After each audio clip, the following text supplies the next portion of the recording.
Welcome to the Flat Earth Debate Uncut and After Show. I'm your host Nathan Oakley, and if you are new to this channel, or you've not done so already, then be sure to subscribe. Hit the bell notification icon and join button if you'd like to become a Nathan Oakley 1980 channel member and keep up to date with the Flat Earth Debate. If you would like to support the channel, there is a super chat that runs alongside each of these shows while they premiere, and there's also a PayPal, Patreon, crypto, and coffee link in the info box below the video. Speaking of Patreons, I'm going to do a quick shout out to all of you who do support me on Patreon. So, a massive shout of thanks and appreciation to Chris Wouters, Amish Earther, Naughty Thumbnails, Mitch Kennedy, Rod, The Name's Burley, Twad Wazzle, Jason Hornsby, Christoph Fournier, Flat Earth Travolta, J Melts 24, Unamento, M, Iron 26, Eric Troche, Endless, Flat Earth Sage, Golden McKinnon, Retro Bill, Level Playing Poem, Cannabear, Michael Kahn, John Kays, Patrick Gunnels, Banter, Mel B. Styles, Hairy Blade, Mobile Max 777, Rob W, Reese Pound, Del West Watson, Unbelievable Productions, Blue Ridge Ranger, Abraham Mohammed, Skeptic 936, Life is Short, Texas Mike, Tina Baker, David Wayne Foster, and Dank. So another massive thank you to all of you for supporting me on Patreon. Now I will hand over to whoever is in Discord and Google so you can enjoy their dulcet tones while I set up for today's live show. That was a quick answer to my question. What, is there going to be a show? Yes. Well, I at least want to attempt to have a show because I've got a brand new computer. So I want to make sure it all works with the show. And so far, so good it does. What's going on with your electricity? I read something that it went out on you. I got it. Yeah, it just keeps tripping out. There's a whole bunch of wires that all go into one circuit breaker for the main switch, like the main power switch. And one of them came uncoiled from the whole bunch and started arcing last week. So then that was the kitchen leg that was just unraveling. So the kitchen kept on tripping out and causing problems, and then the whole thing would trip out. So the guy came in and recoiled them all together and pushed them back in. But he thinks the switch itself is knackered, and it's all like from the 1970s, so it's really old-fashioned. So it's going to be like 500 quid plus to get it all changed out to a new modern, whatever you want to call them, circuit breaker board. So wait a second. You rent because I rent, and if anything happens, they have to pay for it, whoever the landowners are. So in England, if you rent, you have to pay for things like that? I don't rent. I've got a mortgage. Oh, so you got so you got to pay. So it's not an apartment. That's your own. It's still an apartment, but I own it. Well, I don't own You it. own I've got it. a walking regular mortgage. What do they call that here? But Condos here, right? Say again? They call it condos over here. If you own an apartment, it's a condo. Fine. Whatever you call it. So you're responsible for it. Yeah, that sucks. Well, it's just one of those. It only seems to trip. I think the switch has been weakened, or that's what the electrician told me. So to get around that, what I've done is I've not used the projector. I'm just on one screen, and I haven't made myself a cup of coffee because it pulls about 2 kilowatts to make a cup of coffee. Okay, so Nathan, you got to go back to old school. Got to do a jailhouse thing. You got to boil water on a stove, get a paper towel, put your coffee grinds in there, and pour the water through. Now I'll just run a show and then shut down the computer and then make a coffee. Because if it does trip, it was worth it. But it's not worth it if my show doesn't go out. But it is worth it to not have 2 screens and just have a basic, like my radar, my radar thing. Yes. Just got that. Nice.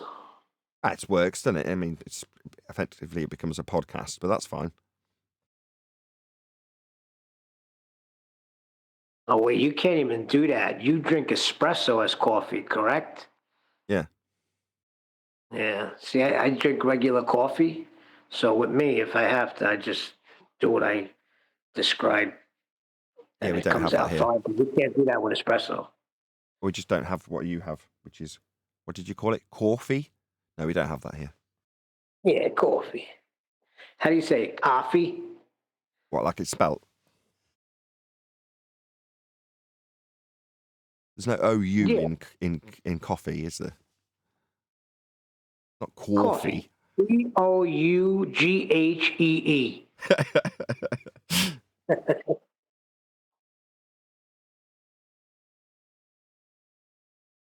but I'm well chuffed this computer works. It hasn't crashed. Ever.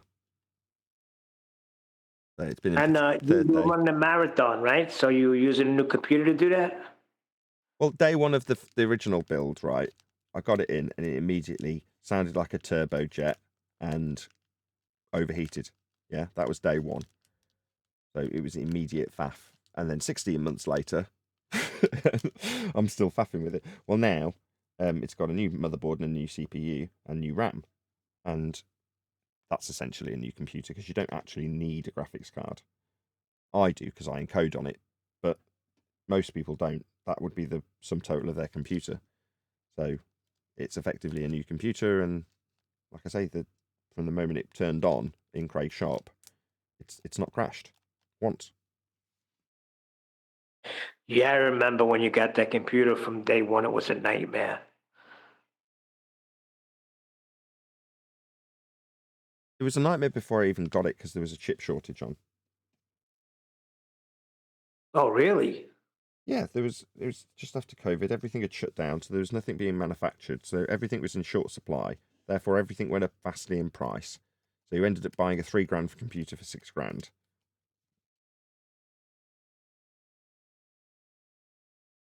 Because now everything's back to normal, and the replacement parts, for instance, the RAM.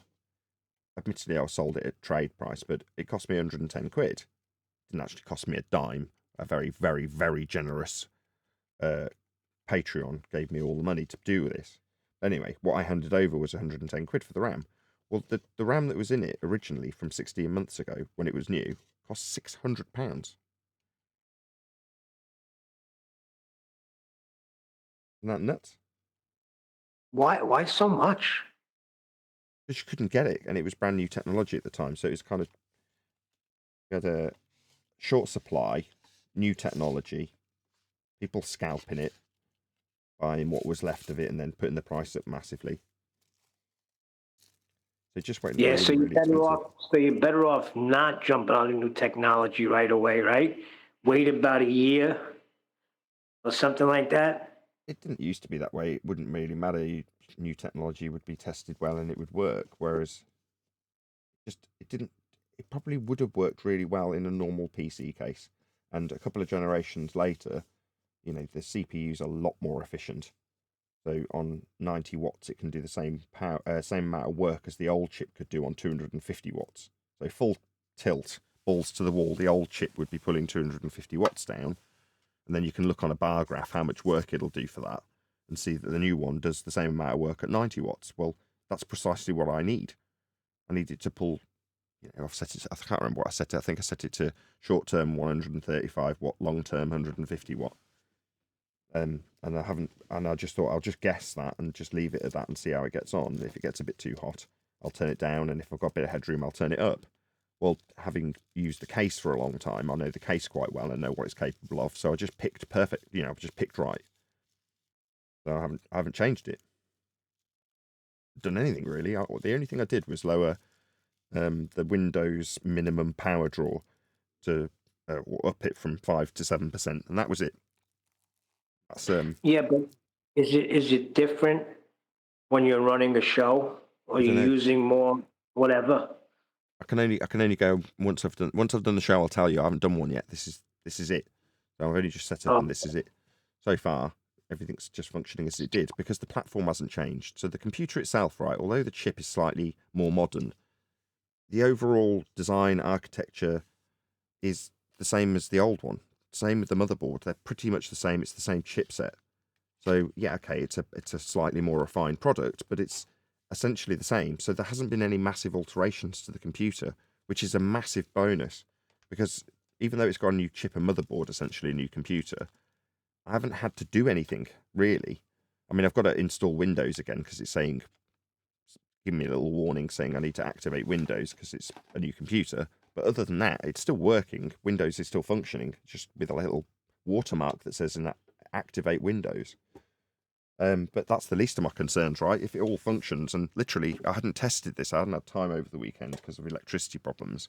This is the first time I've actually tested it with this new computer. Everything's fired up. Everything's working. No Sounds like issues. music to my ears. Yeah. Hey, but you played hold on, you played a video. One of them I caught was it was the first time when I wasn't around, when I stopped coming around because you pissed me off. But 10th Man was there, and hearing his voice and the things he was I miss that guy, man. 10th, you are greatly missed. I drop him a line every now and again just to see if he's okay. And then he'll ignore me for many weeks and then he'll eventually drop me a message. But he's obviously very, Okay. very, very busy. Yeah, he's 24/7 care of his wife. And which annoyed the heck out of me that Alwyn's claiming that he don't even want to come back on the show because it's a shit show. He has no clue what he's talking about. It's not why 10th is not on the show. 10th knows what loyalty is, he knows what marriage is, and he knows what love is. He's taking care of his wife. Sent me a load of documents to tell you about 3 weeks ago. Yeah, and he's crying that you haven't answered him. I don't understand it. I really don't. Who are you talking and about? I was trust talking me. about 10th Man. I was saying 10th Man sent me a whole bunch of documents about 3 Oh weeks yeah, ago. he keeps in touch. I keep in touch with him too. He sent you the documents on celestial navigation, right? Yeah. Yeah, you told me before, but anything new? No, I haven't heard from him since. But on the other hand, I haven't sent him a message since because once you get someone to know that you are thinking of them, you don't want to keep reminding them every couple of weeks. But by the same token, you do every so often want to just stick your hand in and go, hello. You're just making sure you know we're all concerned for you. Because it can become a bit of an annoyance if too many people are pestering you. Or well, when I heard his voice yesterday, and I shot him a message yesterday that really missing me, and we understand everything that's going on. But yeah, that's I don't even want to talk about it. I can imagine. I tell you what, he's just gives me more respect for the guy, you know?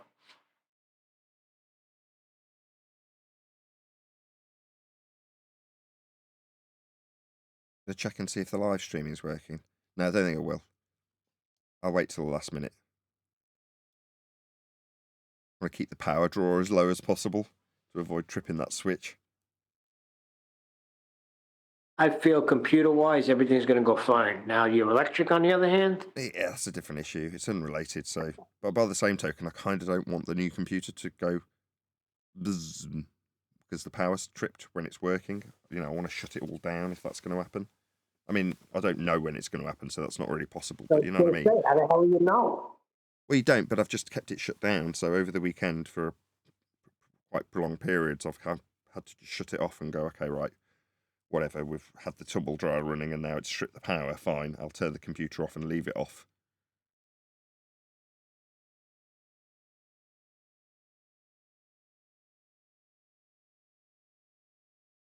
It's all good.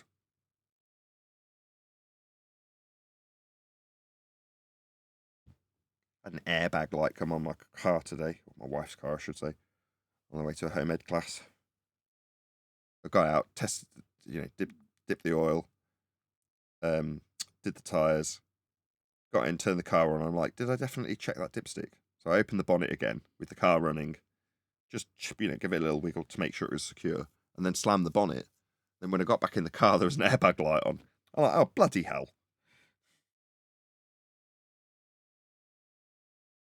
Yeah, that's the trunk you're talking about, right? Bonnet, no, front, whatever you'd call it, hood. So the bonnet's the hood, and the boot is the trunk. Yes. Got it. So yeah, after slamming the bonnet, it just set an airbag warning light off. I assume it's just tripped a sensor. Hopefully, it's just to make a computer can reset.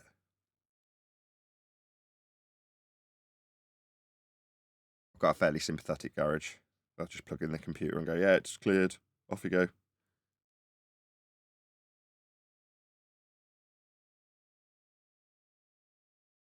I'll keep you posted on what day the show won't be running, though, because there will be. I kind of ummed and ahed about doing it today. I'm like, do I want to go through the process of firing it all up, starting a live stream, and that's when the power draw kicks kicks up quite heavily when I go live. The recording's not so bad. I mean, obviously it does draw a certain amount of power. Then I thought, well, what the hell, if I can get a recording under my belt and at least test the Nathan, computer. you have streetlights by you, Nathan? That's the way they do it down in the hood. I'm sure. You see, wires hooked to streetlights. You follow that right through, and you'll find somebody. This guy had. Let me tell you something about this homeless guy. He had the nicest cardboard house you could ever see with running electricity. It's unbelievable. I'm like, man, if you would just get your stuff together, I mean, it's obvious you got a good head on your shoulders. And see, but you don't know what it is with the homeless. The guy lost his whole family in a fire, and he gave up on life. That's what brought him there. But he had power in his cardboard house. Whereas when you got all the time on your hands that you can want, you find something to occupy yourself, and it's normally going to be something to make your life a bit better, isn't it? Yeah, but a lot of times you don't know why people are in that situation. I'm not saying all of them, but this guy, it was through a tragedy, and he could never get over it. And I don't even want to think about that. That'd probably be the same thing. Yeah, that's what I was worried about over the weekend. Like, am I going to wake up to that full of smoke and electrical fires everywhere? Which are the most dangerous ones because they go to the walls. You don't even know until the whole house is in flames. Right. That said, it's 20 years old, but that particular switch that's failed, this plastic switch, which they're not allowed anymore, regs say they've got to be metal apparently. In any event, that particular switch is reasonably modern. It's not from the 70s, so it is actually doing its job. In other words, if something goes wrong, it does trip.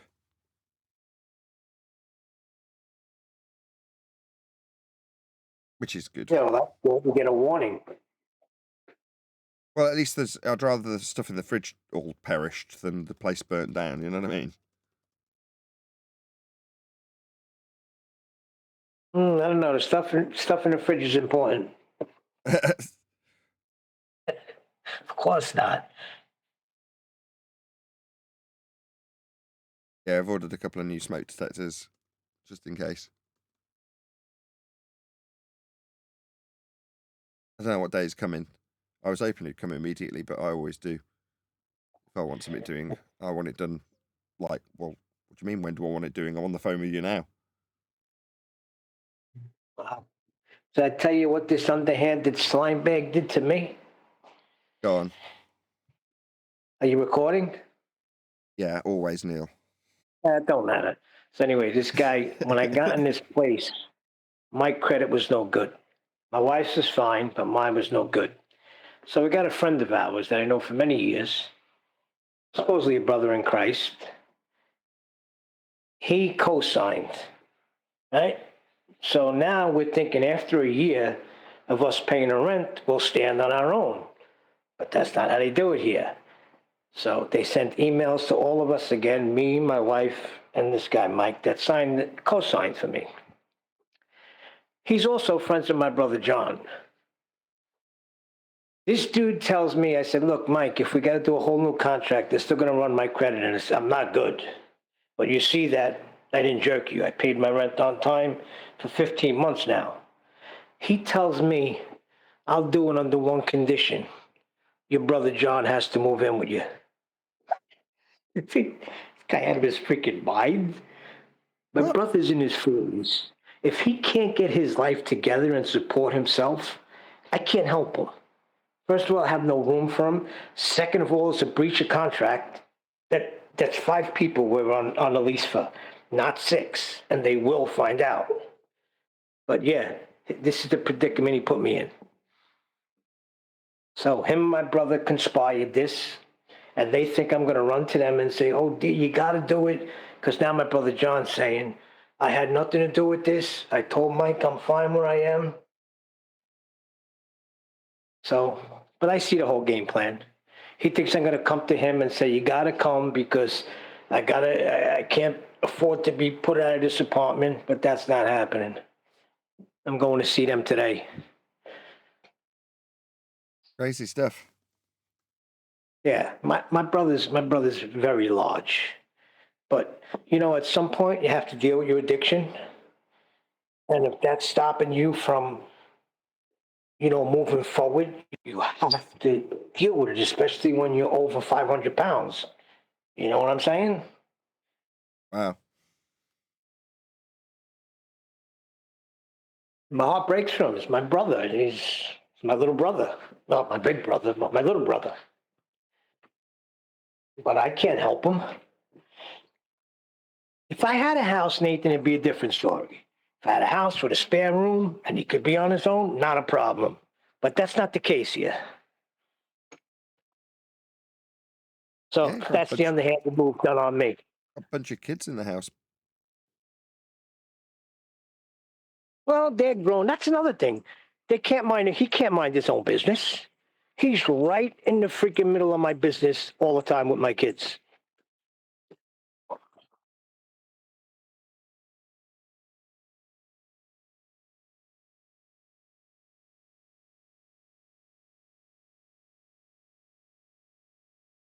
A couple of things still don't work with the other projector off. Oh well. Going to be a very boring visual presentation today.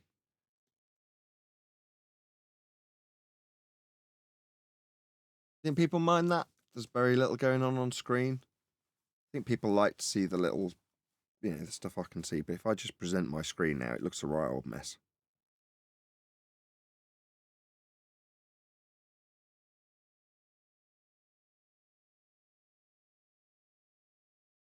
Hey, Dan.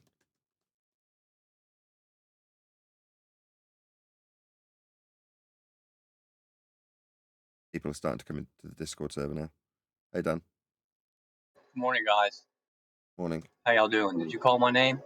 Just to say hello, because I'm starting early because I've got power issues. So, not that starting early makes any difference, but Good to see you guys. I hope the show goes okay. How's the new computer working? perfectly, other than I keep getting power cuts, which is nothing to do with the computer. It's just a trip switch. I won't go over it again. I just went over it with Neil. I should say that I'm going to have a strip back show today. Hey, Righteous. Hello, Nathan. Hello. Strip back show is all I heard. One more Goodbye, time. Righteous. I heard you say strip back show. Yeah, just I don't want to trip the power. The power's giving me trouble. So rather than running especially my projector and a whole bunch of amps, I've just stripped it back to 1 amp, 1 monitor, and then I haven't made a coffee because that pulls a lot of power. So in other words, everything's switched off in the apartment apart from the computer and 1 monitor. That means it's less likely to overload the circuit, which I think is damaged. The trip switch is damaged. Oh, okay, I got you. The and computer Neil? itself is ace. Okay, that's good. Exactly the same as the old one, but works.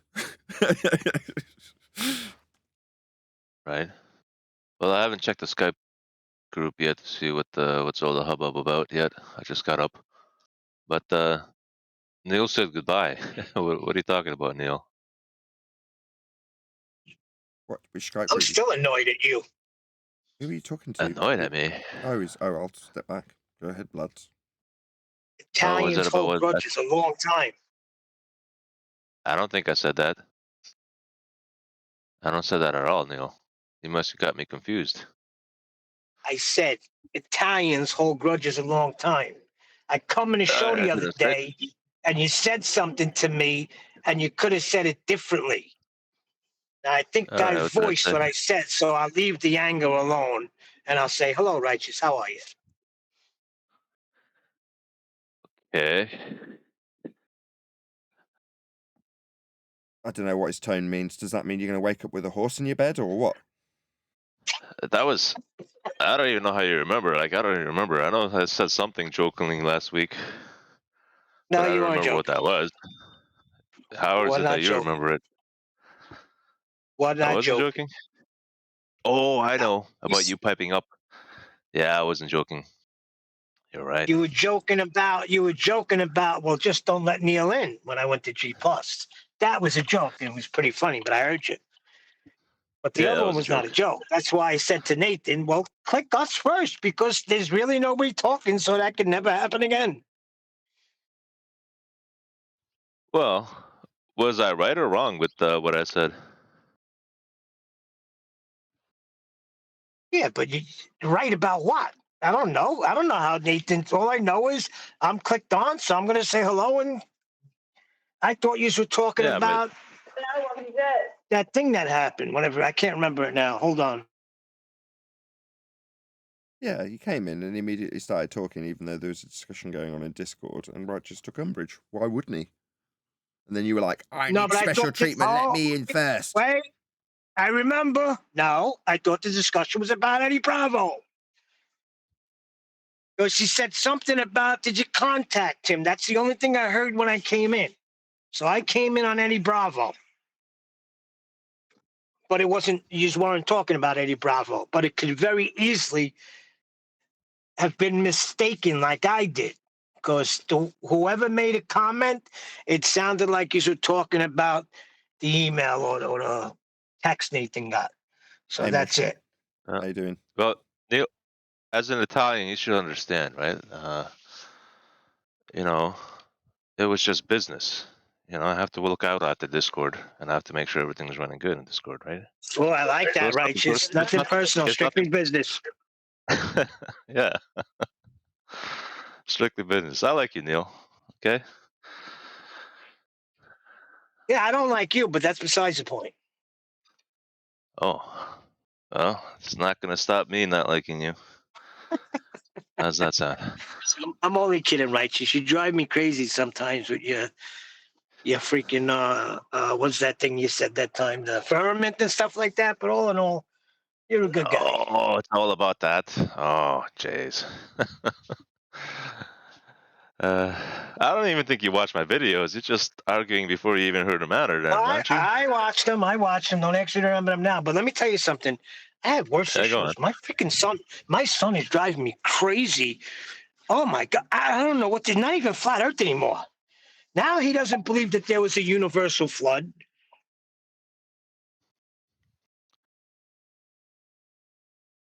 Is he My a Christian? seatbelt. I'm gonna rip this freaking thing that detects the seatbelt not being on. I'm gonna rip it out of this car. Look it up on Google and turn it off. Yes, he's a Christian righteous, but I don't know what he's freaking listening to, but he's driving me freaking crazy.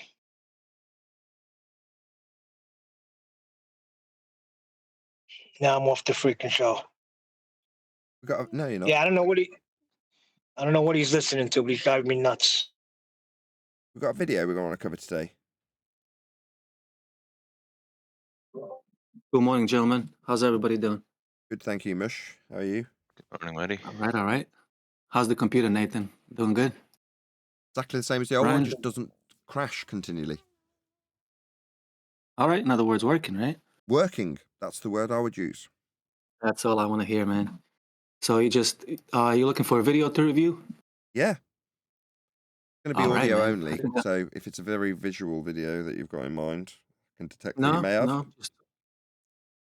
just two people talking. I think I told you, I don't know if you heard of Tom Campbell. He's an ex-NASA employee. Vaguely rings a bell. Yeah, hold on one second. I'm getting a phone call. So give me 1 minute. No worries. There's no rush. We're starting about 25 minutes.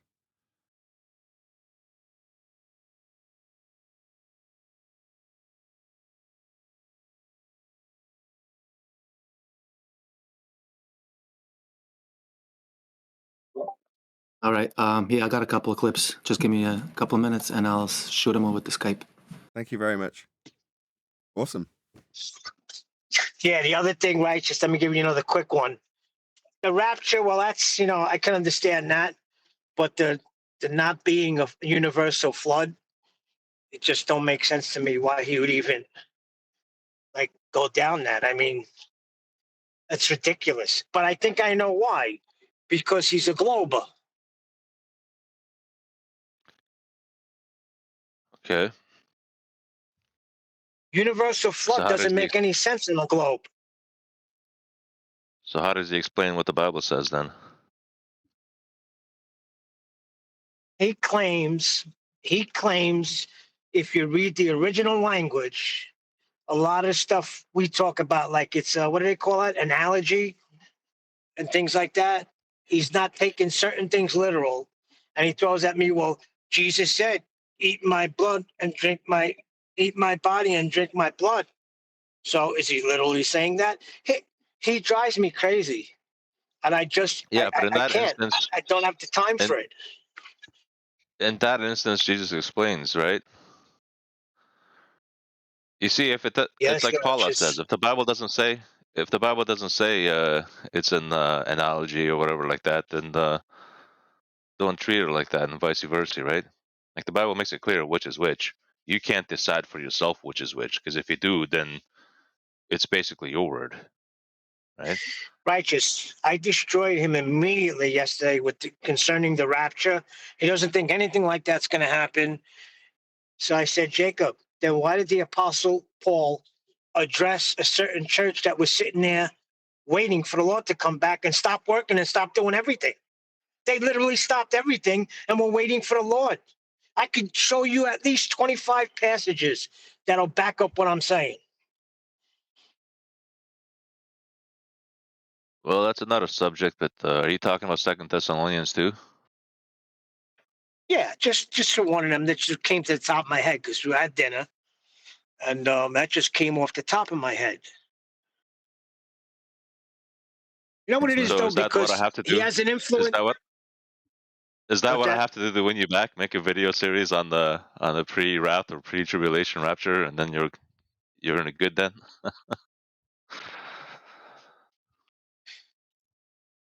No, because I know you'll have it all twisted. No, I'll have it right. Word only. Do you want to listen to a bit of one? They're only short, eh? This one's 45 seconds. Yes. It's, Yeah, first one is not too interesting, so just play the whole thing at once. He's just saying it's a virtual reality, but the ones Okay. that follow are going to be good breakdown material. I'll play the first one in the pre-show then. I'm not sure how to answer. Is it valid? But it's really not very important. I could say that. And here's why. This is a virtual reality. It's computed. So whether you see it Did you say this is a virtual reality? It's computed. as round or flat, if you make up a scheme that works for you, is really not all that relevant. We're here to grow up, to learn, to get rid of our fear and become love. What? Bloody hippie. Sorry, round or flat? What's he talking about? What's the context to this?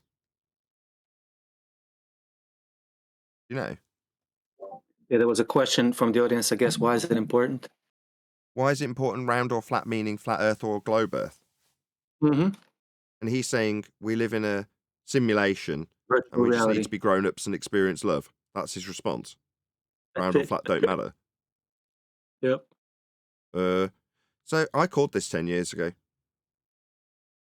I said that the mainstream, I don't know if this is mainstream, but the general consensus view would be multiple dimensions. Now they're being brainwashed with it constantly on Spider-Man movies and such like. That's really the narrative now, isn't it?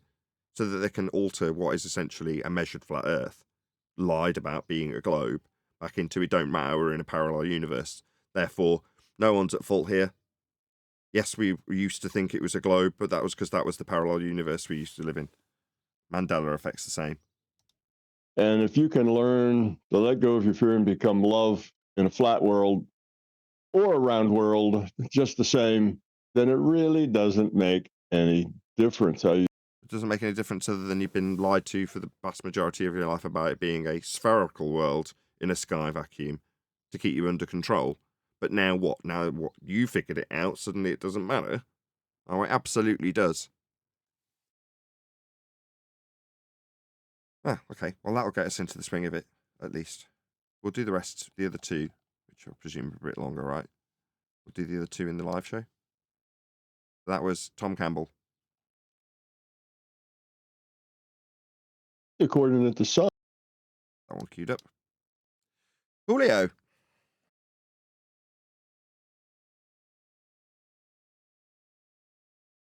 Yeah, I'll start the live stream about half an hour earlier than I normally do. So if there's a limited amount of people here, that's just the way it's going to be today.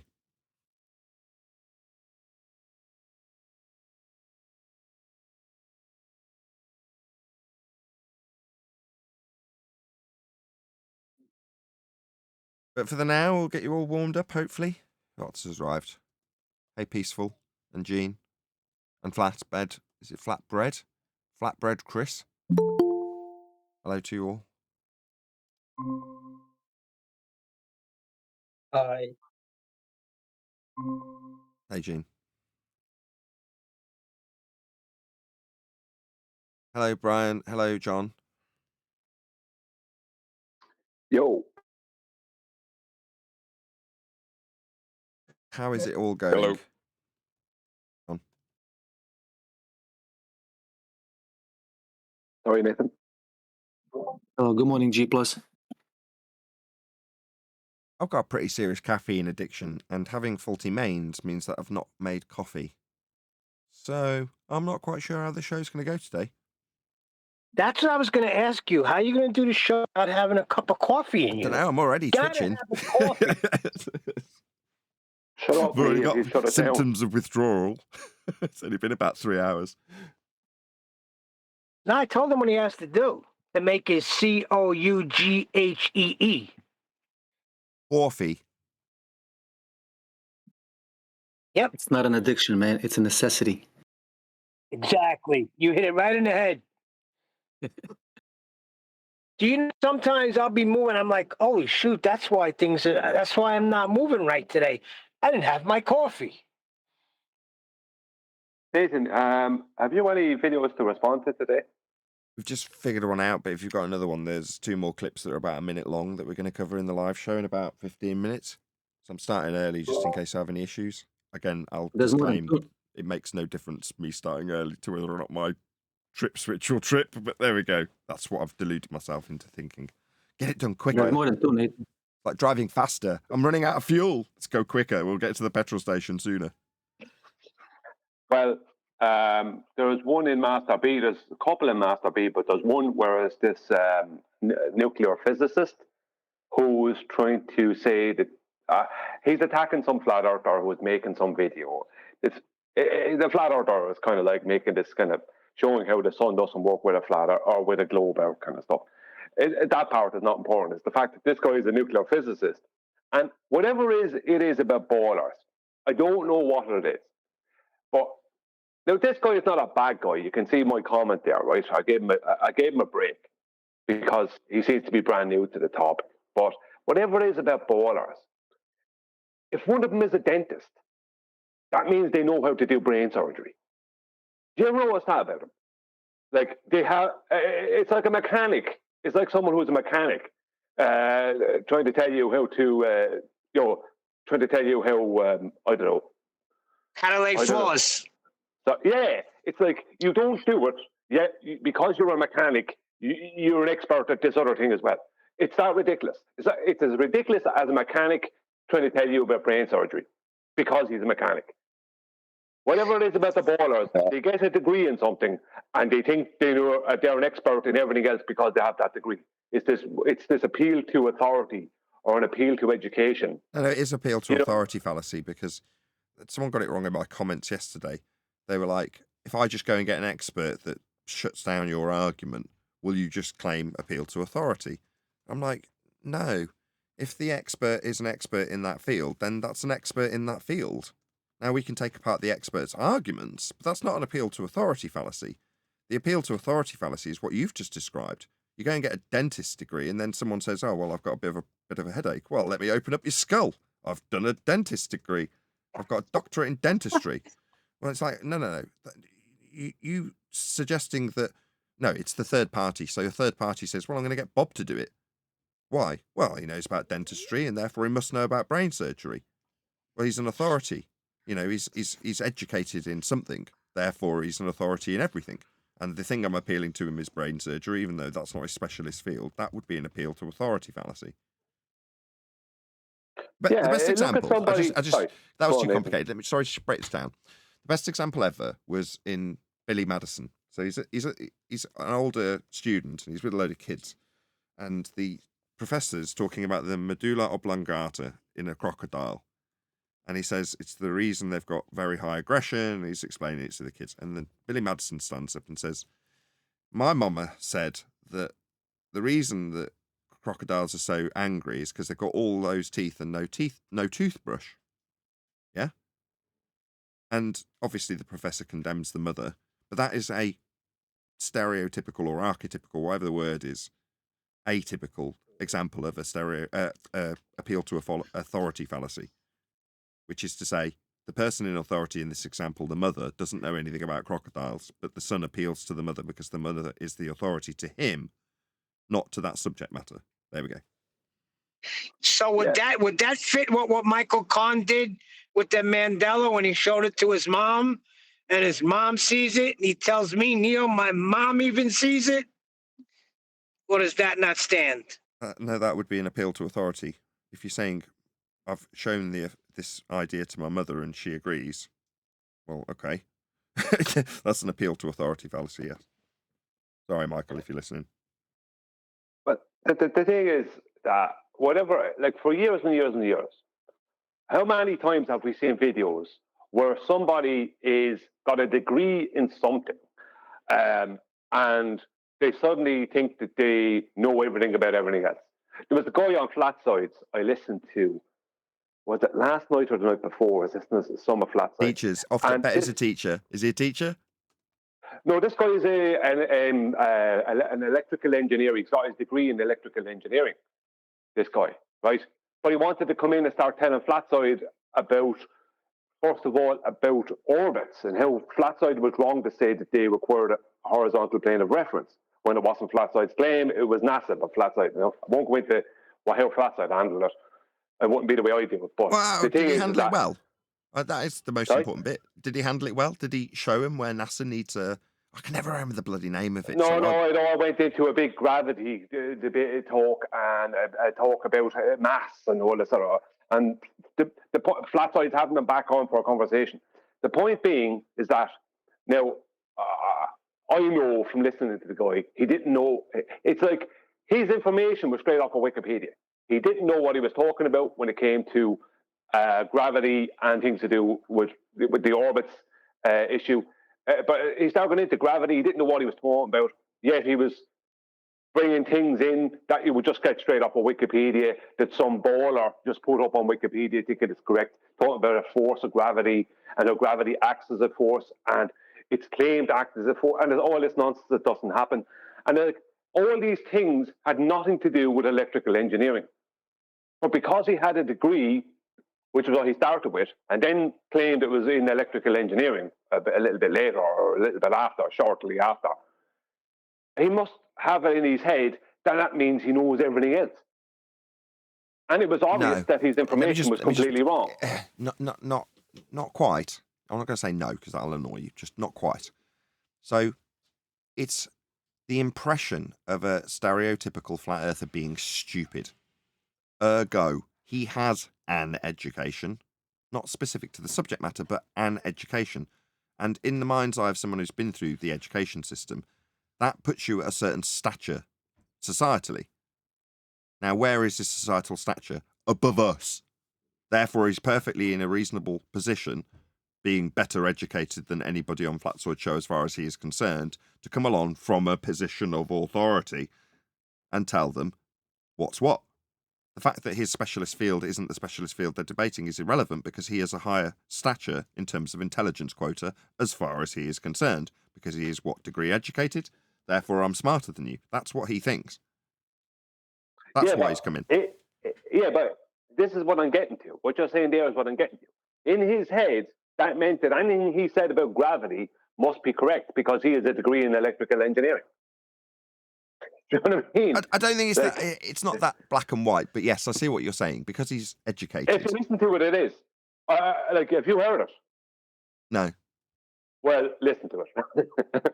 It's textbook that, I'm exactly keeping what the I'm saying. conversation going. What do you want? Actually, You've got to have someone to bat off, Brian. Otherwise, I can't extract the most information out of you.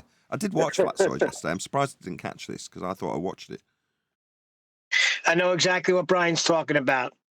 He's got a degree in one thing and he's a master at everything. And he's going to tell Flatzoid how gravity works because he's got the degree.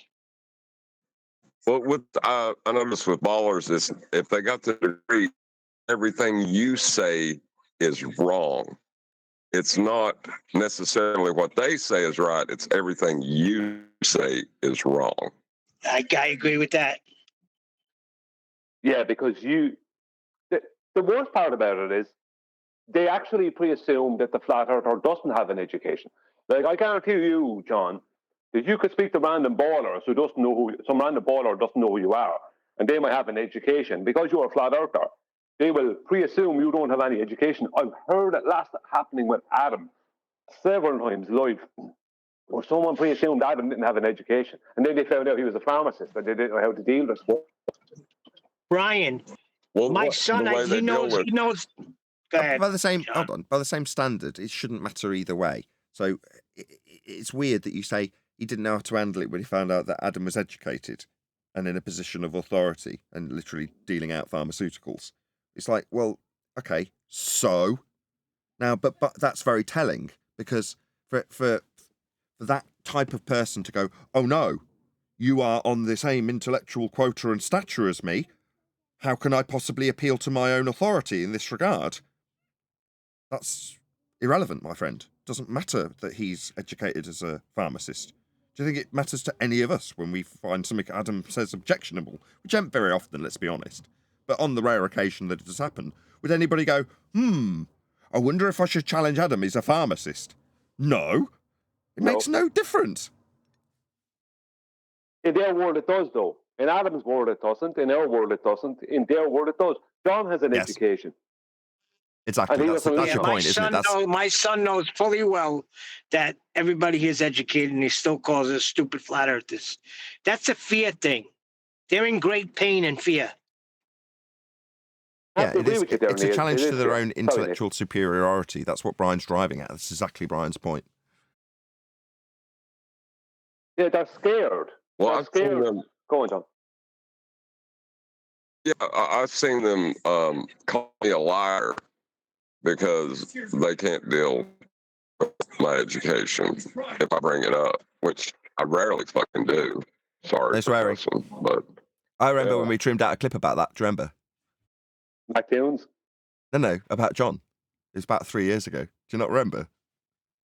I thought what I was talking about when he was over with debating Rui from iTunes, where he started trying to claim he wasn't an engineer, an electrical engineer. I think John is. Sure, I think that's his education. It is. But I'm just saying that on this show, we had somebody, I can't remember who, asked John about his education. Now, most, if not all of the panel at the time were probably well aware of John's education, but I piped up and went, I sell propane and propane accessories. And in perfect timing, once all the laughter had died down, in due form, John rattled off his professional qualifications there and then in a very deadpan voice, not boasting, in other words.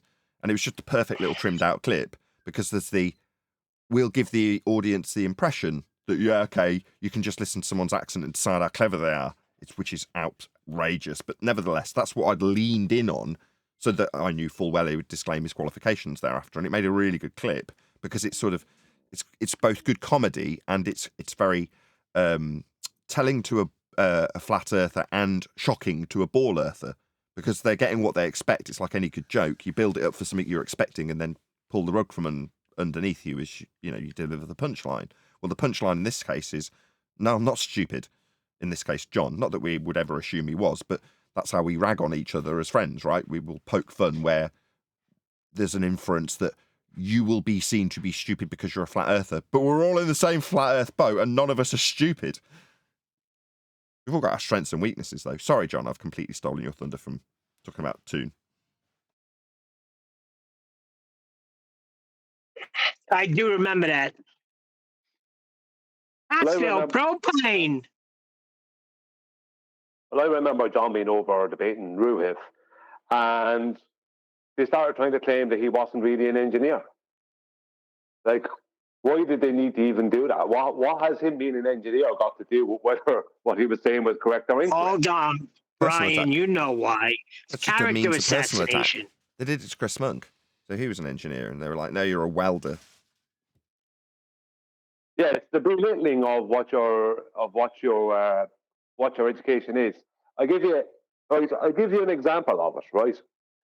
But this is a comical example, and it's not meant in a bad way. My first cousin, he is a nuclear safety officer, right? And he's been in charge of the safety of, I think, the biggest nuclear plant in Europe. He's well renowned, whatever, right? But his sister, who's also highly educated, very educated, who's obviously also my first cousin, she calls him Homer Simpson. Right? But if that was a baller, they'd be trying to belittle him and make him Homer Simpson, even though his job has been to make sure a nuclear plant doesn't implode. You know what I mean? Yeah, That's what they were trying to do. It's a glorified ad hom, isn't it? What you're saying is, in the same way we would decry the necessity to vet someone based on qualifications only argument, they don't have the same attitudes. Therefore, because it's so important to them in terms of, let's say Chris Monk, because he's not here, Chris Monk's stature as an engineer, if you can demean that, it means that it's bringing them down to below where they perceive themselves to be in terms of intellectual quota. And if they've done that, well, then from that point forward, you're just dumber than I am, and it don't matter what you say, even if you win. They need to get themselves into that comfortable mental position where the argument no longer matters because I'm dealing with a dumbo, as far as they're concerned. That's all they want. So they can hand wave. Who's the engineer? Who's the engineer that got fired or something, or left the arena because they doxed them? Brian something. Brian Mullen. Right. He didn't get fired, but he was told he had to stop making videos and leave the arena by his because George Netchuk and someone else investigated his education, and someone connected to George rang his employer or the board of engineering, I don't know, standards or whatever. It was surveyors. And wasn't it? It was engineering. Was it engineering?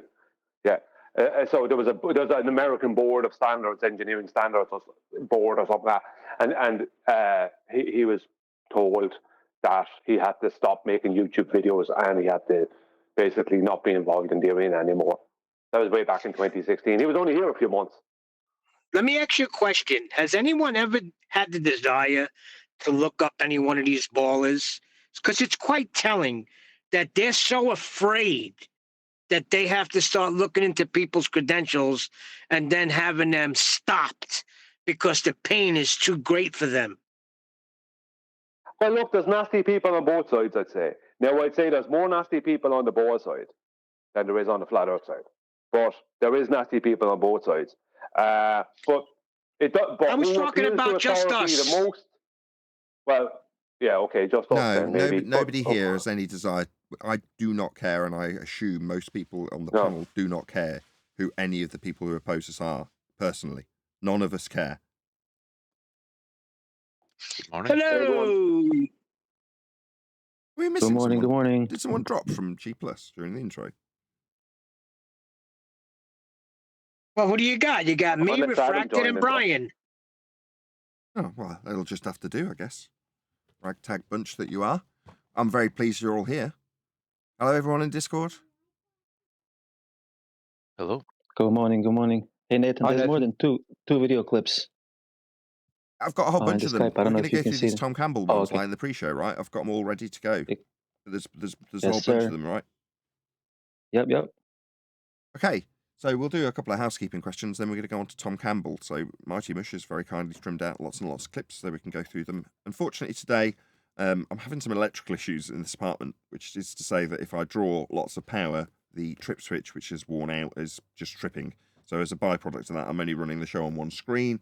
So it's going to be pretty much just audio today, I'm afraid, until I can get my electric sorted, in fact. So I don't know if that's going to be tomorrow or Wednesday or hopefully this week. But it is arranged with an electrician and get a new trip switch. Not that that's particularly exciting to mention at the beginning of a live show, but in case it all goes bzzz, you'll know why. But hopefully not, as I'm running it with minimal amount of electricity. Hopefully it'll just about cobble its way along. Anyway, let's do some housekeeping questions. Any evidence you can have gas pressure without a container? Are you asking if it's possible that gas will not fill space?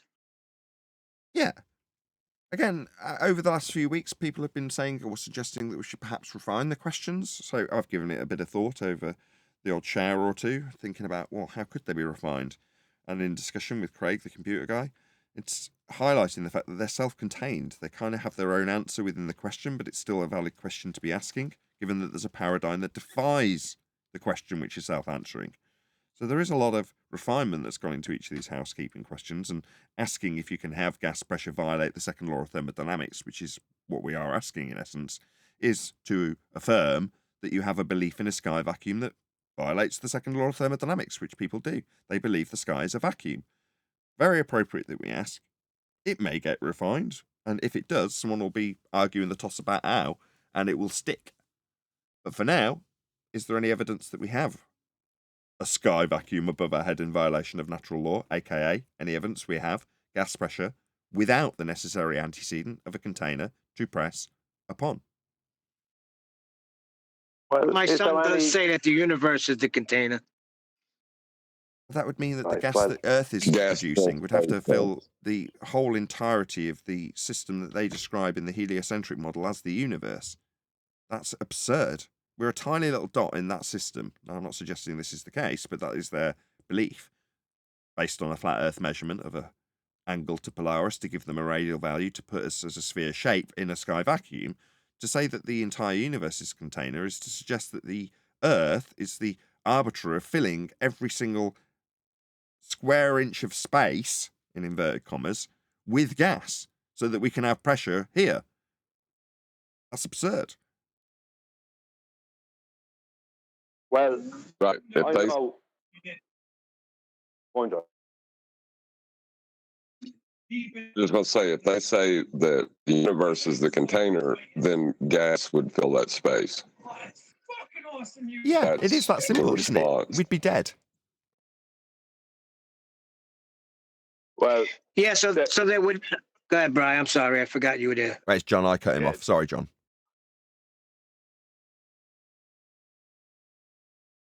No, that's Brian. No, I cut off Brian. So it's Brian's turn. I just want to say then gas would fill space if they claim that the universe was a container. their claim of a sky vacuum violates their claim.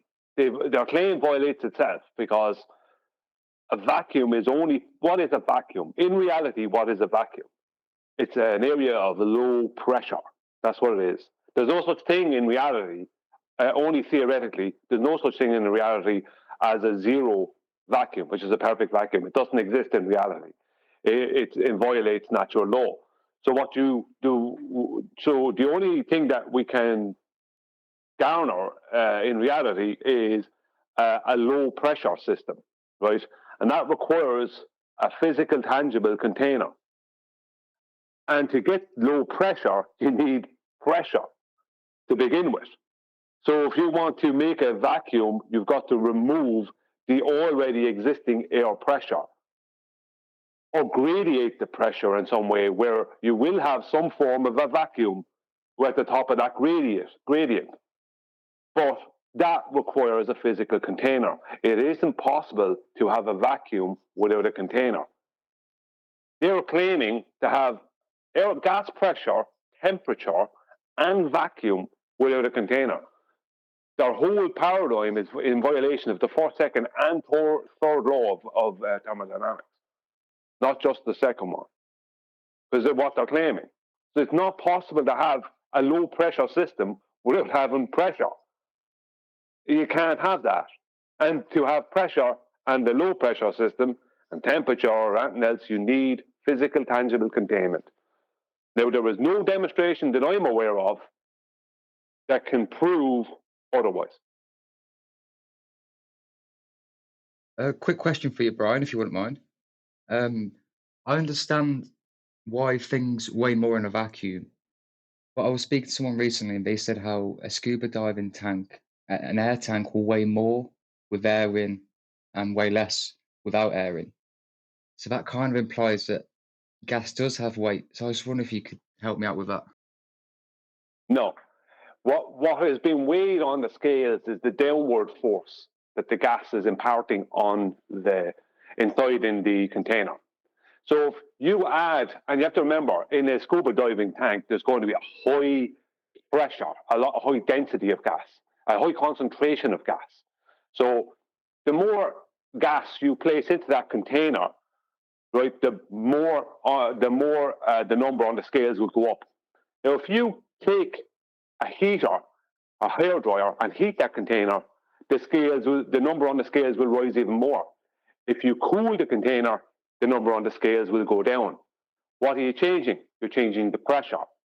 All that's changing is the pressure. Pressure is in 360 degrees in all directions. One of those directions will be down. And the pressure that the gas is exerting on the base of that container, as well as the pressure that the gas is exerting on the base of that container will be read on that scales as weight. But you also have a temporary liquefaction that can happen with gases at the base of a container, whereas it's only a temporary thing, where some gases liquefy and then they unliquefy, and then they phase change back to a gas. But you take the top off of that container, and will that number on the scale stay equal? Right? If there's a higher psi of pressure in that container than there is outside the container, what will happen? The number on the scales will go down, right? Because what will happen to the gas? It'll go up out of the container. It will equalize. If you have a lower pressure in that container than the surrounding psi, when you open the container, the number on the scales will go up. All that's changing is the pressure, not weight. Gas can't have weight, because if it had weight, it can't function as a gas. It can't do what it does. However, They have forced it into that convention by what they've asked Central Goat. And my response to that Central Goat would be to say, so a container is going to be required for us to have weight be described in this incorrect convention. We describe gas with pressure, but we describe solids through air on a scale, that's a downward vector for solids in air, as weight. Well, you can force air into a container to then put the container on the scale. So my argument and response would be, so we're definitely going to need a container for this then. And if they say, yeah, but I'm saying gas has weight. Well, for your arbitrarily describing the downward vector of any gas particle at a given time, ignoring all of the vectors as weight in containment, then for you to fudge that description for gases in general, we're going to have our atmosphere, oxymoron, sphere-shaped air, for them in a sky vacuum, to be contained, to make this fudged example of weight for gas. Yeah, so we'll have to have a contained system for that, is the answer. Yes, we will. Debunking space. We wouldn't have this argument with the baller, would we? This would be an Ethereum thing. Down is relative to a flat plane. Boom. You want to go over that in a bit more detail, John? You listening, Central? This is the most important. I should have started here. My bad. Go ahead, John. Down is a vector related to up and down on a vertical vector. Vertical is always with respect to horizontal. They have to claim inwards if they're a baller. Down is only relative to a flat plane. Oh dear. Any scientific? Well, when it comes to gases, the important point to remember is that the difference between a gas and a liquid is hydrogen bonds. When you take any gas and liquefy it, it gains hydrogen bonds between the molecules, which means that the molecules are all basically, they're not, as a liquid, obviously it flows, but it's held together, right? All those molecules are connected to each other. Whereas when that liquid becomes a gas, those bonds break and those molecules are described as moving independent of each other. So there's no, see, you can't talk about a gas as a whole it's a large conglomeration, of independent entities, whereas a liquid is all those entities in one place, if you know what I mean, like a solid, because of the hydrogen bonds that both liquids and solids have. Once those bonds are broken, those little molecules and atoms, whatever, will move about independent of each other. So how can you weigh a gas when the gas is a big load of independent entities? Do you know what I mean? They are moving around in 360 degrees at all times. The pressure up is the same as the pressure down. The pressure at a diagonal is the same as the pressure sideways. The pressure is the same all the way, all the time, especially in a container, because that's like what's known as a closed static system. Even though the gas itself is not static, how the container is described as a closed static system. In reality, we live in a closed dynamic system because we have gas cycles and other cycles like that, and we have weather and different things. That's a dynamic system. So the boys want to talk about gas having weight, but they never want to actually research the truth of what is going on in the air. Again, Neil. Show me that container. No, we don't have to show a container, because every example they will ever give, they're going to hijack either the down we require a flat Earth for, or bastardize weight with gas when we point out that gas expands into space. Well, we don't have to show a container when we can show an antecedent consequent relationship. We've been lied to about the sky. Their positive claim about it, when we are not making one, is that it's a vacuum, overcome by natural law, and asking that question, is there any evidence we can have gas pressure without a container, given that you're claiming that's exactly the case? And if you say, well, the entire universe is the container, well, then it has the same exact principle apply. Well, then gas would fill space. If the entirety of space is the containment that we have for the gas to fill, that's the V in PV equals nRT, and it will fill that volume. That's what gas does.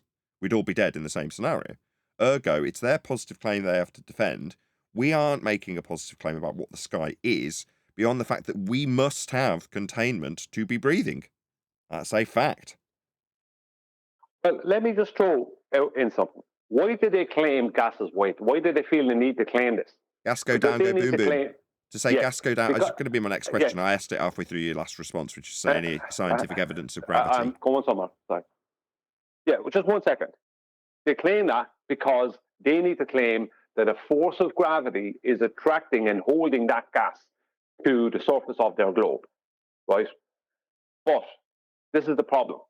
Objects in low pressure, not just in a vacuum, a man-made vacuum, let's just say, right? Not in a vacuum you might have in, like, did you weigh something in a vacuum after you've weighed it in air?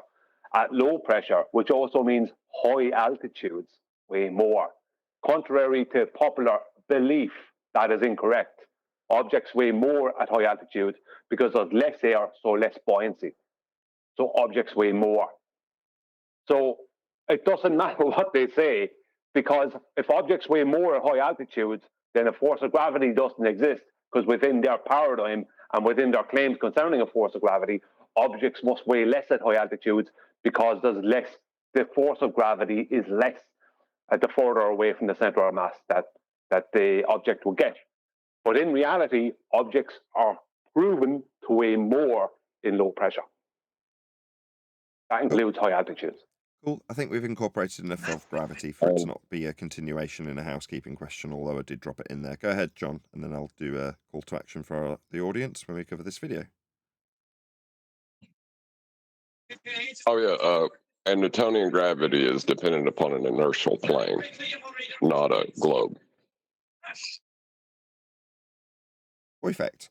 Anyone got anything to round out this with before I start playing this next video? I've just posted a link to the audience, so go and although it's a clip, so I think you have to maybe do 2 clicks if you want to go and check out the clip that I'm presenting. It will, if you press on view whole video, take you to Tom Campbell, and you can then leave him a comment that says, @Nathan Oakley 1980 sent me, and you can let him know that we've responded to this particular video.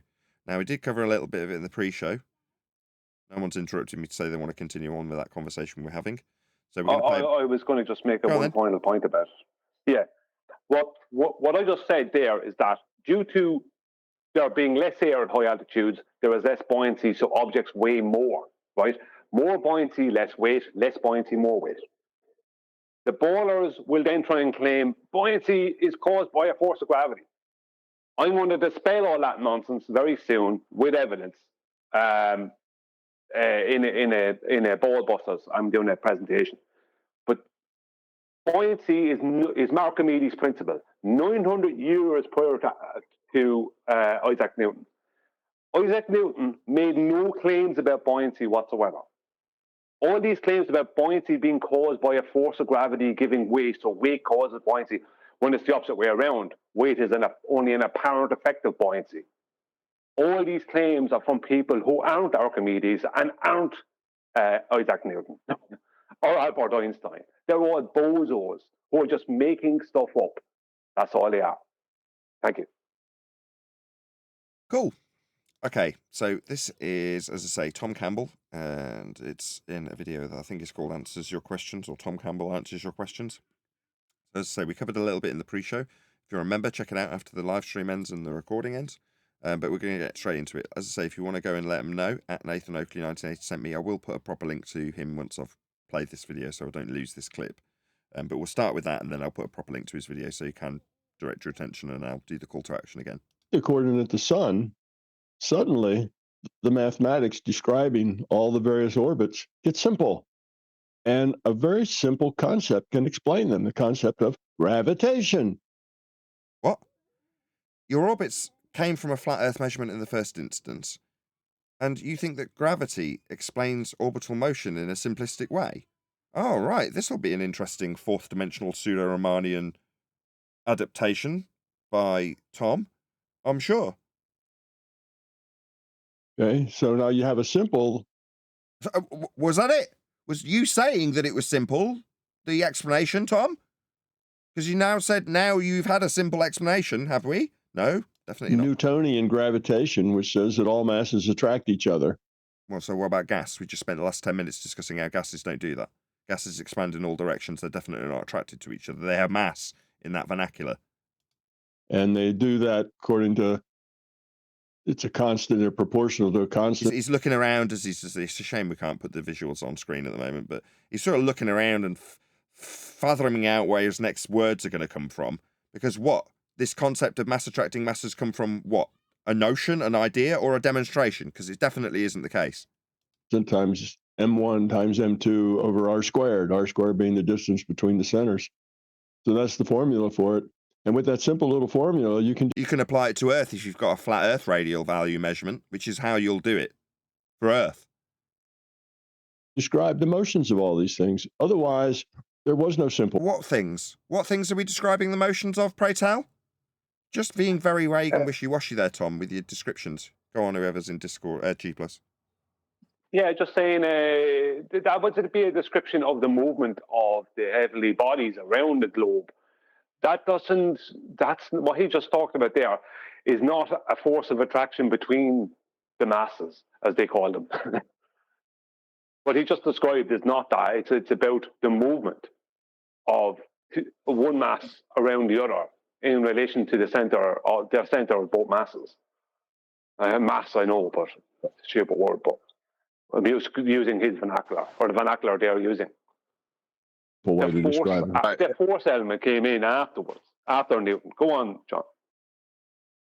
I was going to say eccentricity is an element of orbital mechanics, but it's deviation from the horizontal plane of reference, which you're taking your angle measurement from.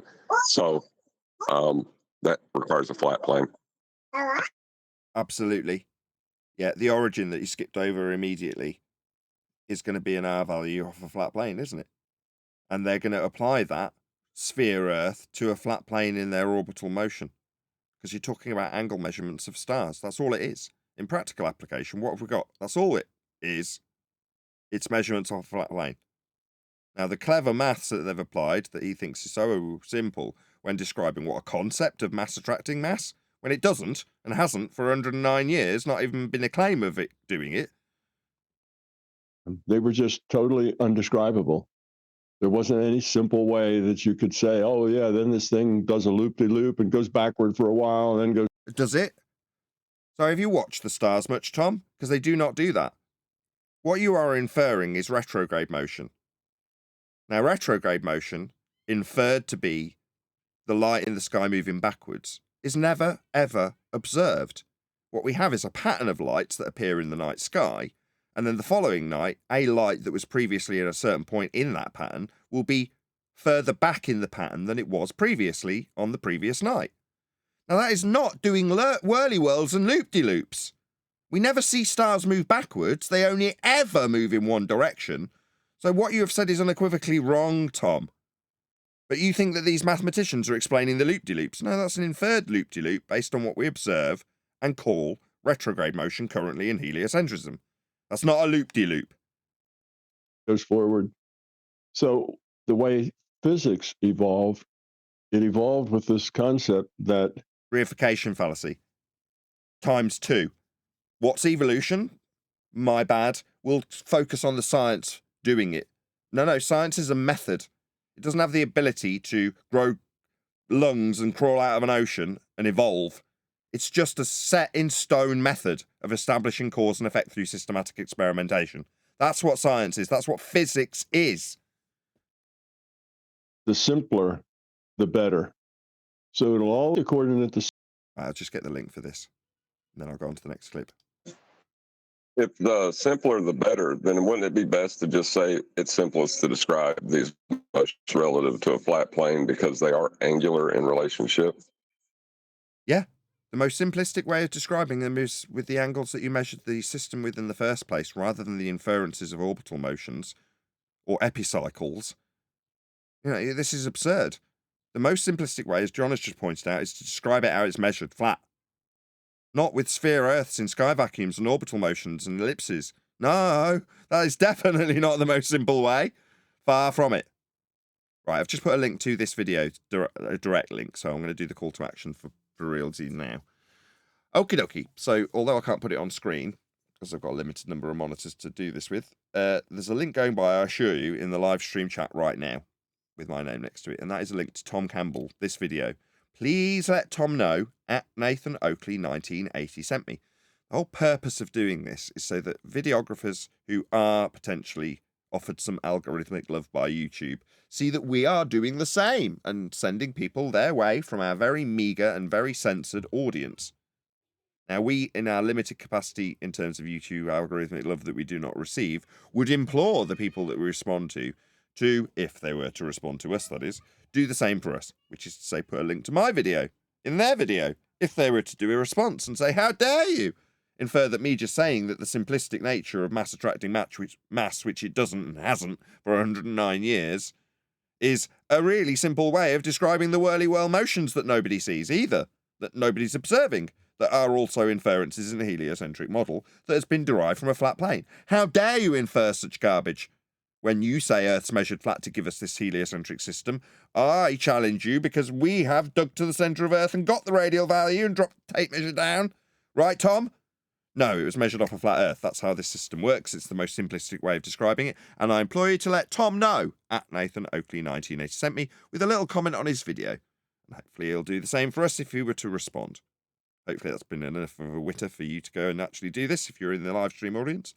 There's only 60 people watching because in my pea brain I've told myself that, like driving to the petrol station faster, if I run the show earlier, I'm less likely to trip my faulty power switch breaker. No, it won't make any difference. So running early was probably pointless. But it also means I'm that little bit closer to getting a cup of coffee because I don't want to overload the circuit with the coffee machine. So there we go. That's why we've only got a limited audience half an hour early. Anyway, that was Mighty Mush's clip, but we've got several more, so we'll spin our way through a few more if that's good with you guys. Simplest of all the possible viewpoints. Now, the Earth being the center is one possible viewpoint. And it's not wrong, it's just different. But it's very complicated. Our only reference point to measure anything ever. Why would it be wrong? It's not right or wrong. It's only right or wrong after you take extrapolations from what you actually measure. Now, if you're going to arbitrarily ascribe a central point for navigation, like, I don't know, Polaris, then you can describe that mapping system as having a central point that is Polaris, because that's exactly what you're doing. Now, you and your heliocentric buddies have extrapolated out mapping systems like the one with Polaris to suggest that we are the centre of a universe that expands beyond our known understanding and our known mapping and our known charting of the worlds that we do know. Now, while that mapping system might have a central base, a star to navigate with, that doesn't in any way infer that we are the arbiters of our big, far, middle, centralised, out to the far right of the world, if you want to call the universe that. We are. We don't know. But the outrageous, I don't know, front of the church to then take this system and turn it into a world where we are very literally, initially, geocentric, the centre of the known universe. Now, personally, I find it so arrogant that any one man could do that. But nevertheless, that extrapolation then moves into heliocentrism, where we aren't the centre of the universe. The CERN is the centre of our solar system, and we are on but an arm of the Milky Way galaxy, which is but a speck of dust in the ever-expanding universe that heliocentrism has conjured. Now, with that being the case, it leads Tom here to say, well, we could still look at it as the outrageous assertion that we're just the centre of the known universe, as opposed to on an arm of a Milky Way, moving around the Great Attractor in some heliocentric story Lemaitre made up. So, given that those are the two options, he's decided to say it could be outrageous to say we're the centre of the universe, because it's one step back from heliocentrism. No, I find them both outrageous.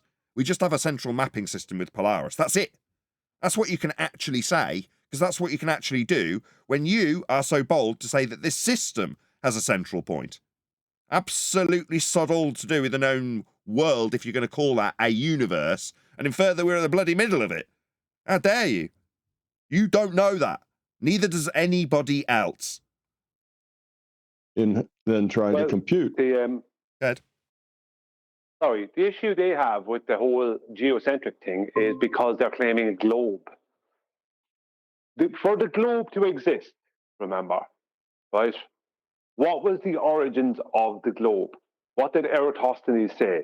He said, if the sun was small, close, and local, then the earth is flat, because the shadows prove that.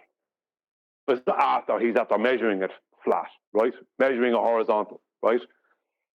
But when it comes to the globe, he had to make the sun big and far away for the shadows to work on a globe of radius 3959 miles. So how, within their geocentric claim, it's going to be very difficult for them to work a globe in the geocentric way, because that means there has to be this big massive sun that's off out in the middle of whatever distance away, orbiting around the globe. But then how did they explain all the planets they have in their paradigm that orbit around the sun? The whole solar system falls apart. So they can't have a globe, geocentric globe, because they need to have that sun that's really big and far away to give them the almost parallel light for their claim concerning shadows. But how is that big sun that everything supposedly in their paradigm orbits around over the course of whatever amount of time, a year for the globe Earth, how is that going to work if that big sun is the thing orbiting the globe Earth? How is that going to work with all the other planets? Let's just focus on that for a second. Why is it a big sun? Isn't it a Brahe objection to the Keplerian system, where the scale would put the lights as being massive? Ergo, Brahe goes, well, these lights would have to be enormous. And then it just becomes part of the rhetoric. No, the big sun is the start of that nonsense. Because the sun needs to be big and far away for the shadows we see in reality to work on their globe. That's what. So all the stars then after that, which are claimed to be suns, or the sun is claimed to be a star, the sun is claimed to be our closest star. After that, they just extrapolated it out to all the rest of the known universe. The point being is that for geocentrism to work and the Earth be a globe, then they have to have a really big sun that's far away. But how did they work that when their big sun that's far away can only work in a heliocentric fashion?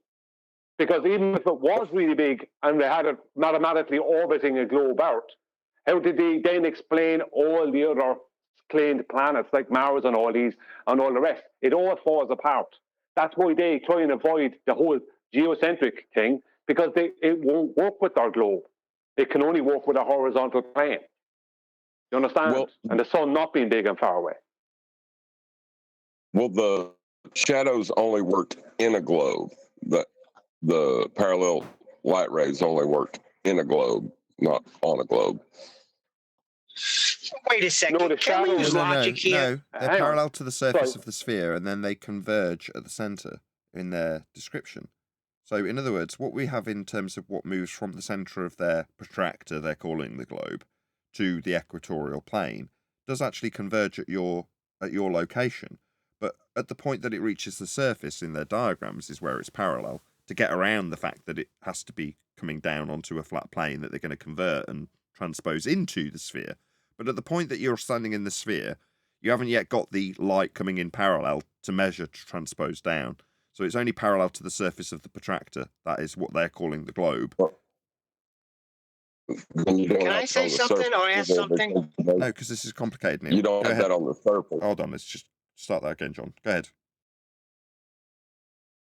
Well, you wouldn't have parallel light on the surface of a sphere because you wouldn't be able to measure the angles to tell whether it's parallel or not. No, it's highly flawed. I mean, the tangled web they weave is what we're going through. No, it won't. You're right. You're overcomplicating it. The reason why they have to claim almost parallel light from really big stars starts with the sun, because they need the sun to be really big and far away enough so they can give the globe almost parallel light rays, which explains the shadows we see in reality on a globe. Those shadows don't work if the sun is not big and far away. So that's why geocentrism won't work for them. Can I ask a question, please? Yeah.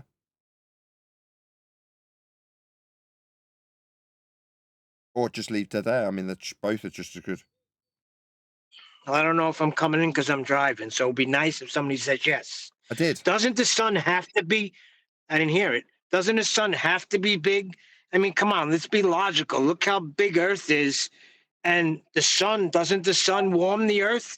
Doesn't it work like that? So it has to be big? No? Are you asking in sincerity? In Because that if you're asking in sincerity, I don't know the answer. If you're asking within the heliocentric paradigm, Brian's just gone through it, and I don't want to trigger him to go through the same thing again. No, I'm not saying far away, but it has to be of a certain No, it amount. does have to be. I mean, big it can't far be away. small. It doesn't have to be anything. No, Hold on. What is it? So let's worry about what it is first, then we'll worry about where it is. What is it exactly for us to worry about it? We don't know what it is. So are we going to worry about where it is? We know it if we don't know heats the what it Earth, is? don't we? We don't know what it is. So are we going to worry about where it is? The only thing we do know for certain is where it's above at a given time. That's it. So you're going to be Let me ignorant and say explain it's it. not heating the Earth. We're going to be ignorant to that? No, never mind that, Neil. We're talking just for a minute, Neil. Just give me a minute. The big sun comes from, right, is because they need parallel light rays. Light rays are almost parallel. I'm using their vernacular, official vernacular, that to explain how the shadows we see in reality would happen on a sphere of radius 3959 miles. But they can't claim the sun is really big when it has a small angular size. They must claim it's really big and far away to match its angular size. So this is why they must claim really big and far away. My point being is that heliocentrism only works for the globe. The globe won't work. The geocentrism doesn't work for the globe because they still need that sun to be really big and far away. I understand all that. I'm not questioning that. With the rest of the system. I'm not questioning that. I agree with you.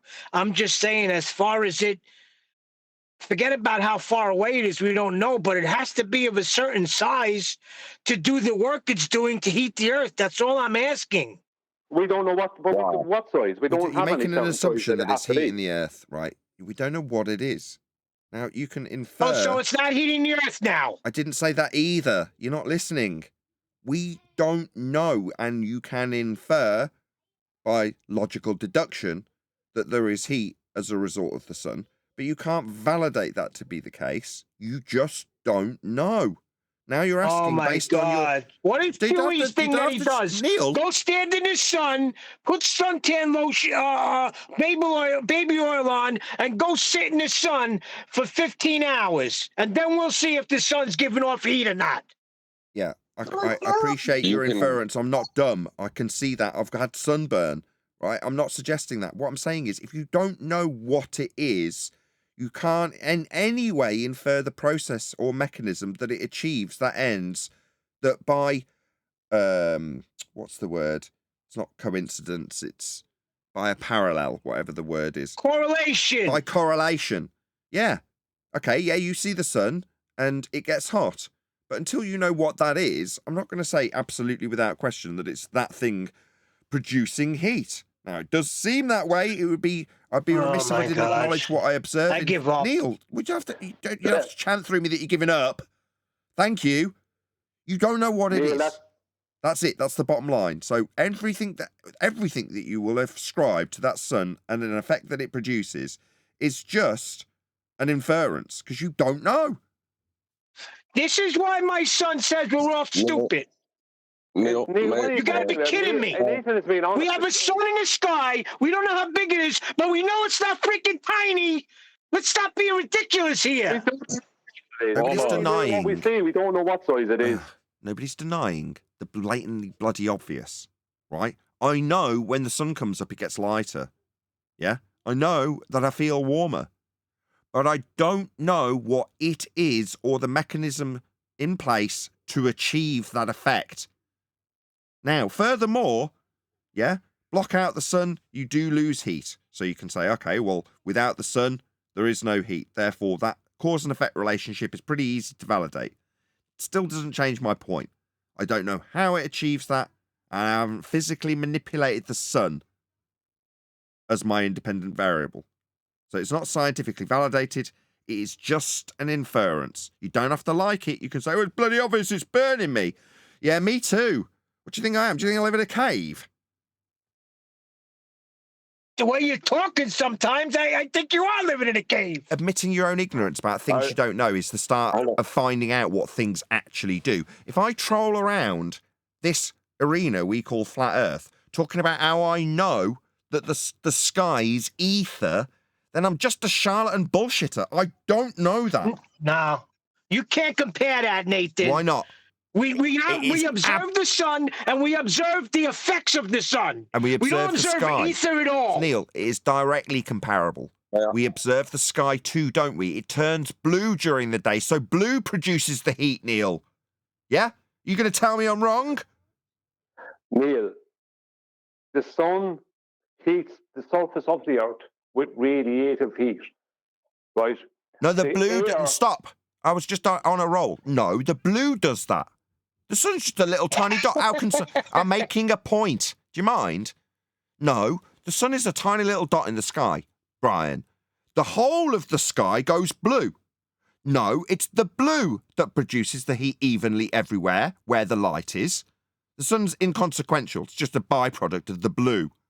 Because I'm outrageous and going to ascribe all sorts of causal influences to the blue that I know nothing about, like you know nothing about the sun. Brian's telling me it's radiated heat. Let him go on. And I'm telling you the blue's doing that. What are you going to do? You're going to tell me I'm wrong, like you're absolutely certain you're right, the sun's doing it? We're off course, though, because the original argument was it has to be big. Why? How do you know it doesn't hold a superposition and is different for everyone that observes it? You don't. Yeah. It's you don't know it is either, but you don't. You don't know that it isn't that or is that, or you don't know anything about it.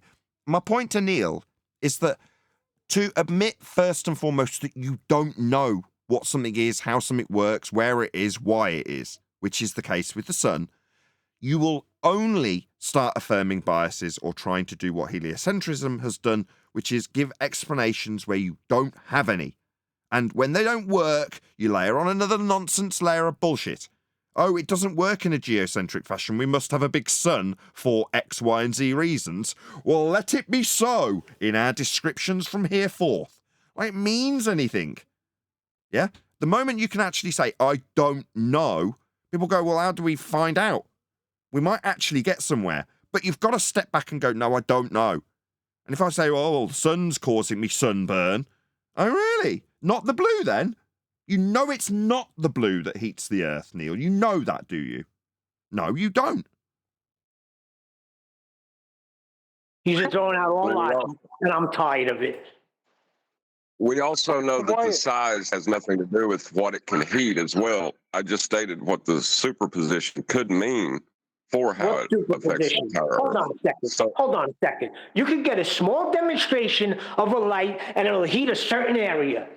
We're going to say that we don't know what size the sun is, or we don't know what it is, and I agree. But you can't be ignorant to the fact that you don't think it's big. I don't know how far away it is. Hold on a but it's sec. gotta Tiny, be. it's teeny tiny. I can hold my arm out. Does- I can hold my arm out, Neil, and cover it with my thumb. What do you mean it's massive? It's tiny. I can cover it at an arm's length with my thumb, and you're saying it's massive. No, it isn't. In the totality of the sky, it's absolutely minuscule, mate. Don't know what gives you the impression it's big. It isn't. You want to believe that you're blocking it and it has nothing to do with perspective, that's fine.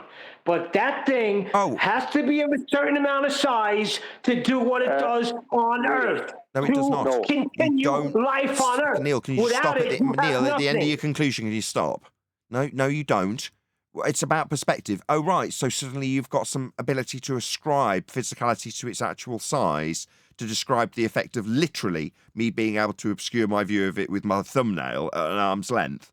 I'm going to go with no. You don't know how far it is to start claiming perspective. What an outrage. So how far is it, Neil? I'm not saying how far it is. What, you said perspective? Well, because you're blocking it with your finger, that doesn't mean that that's how big it is.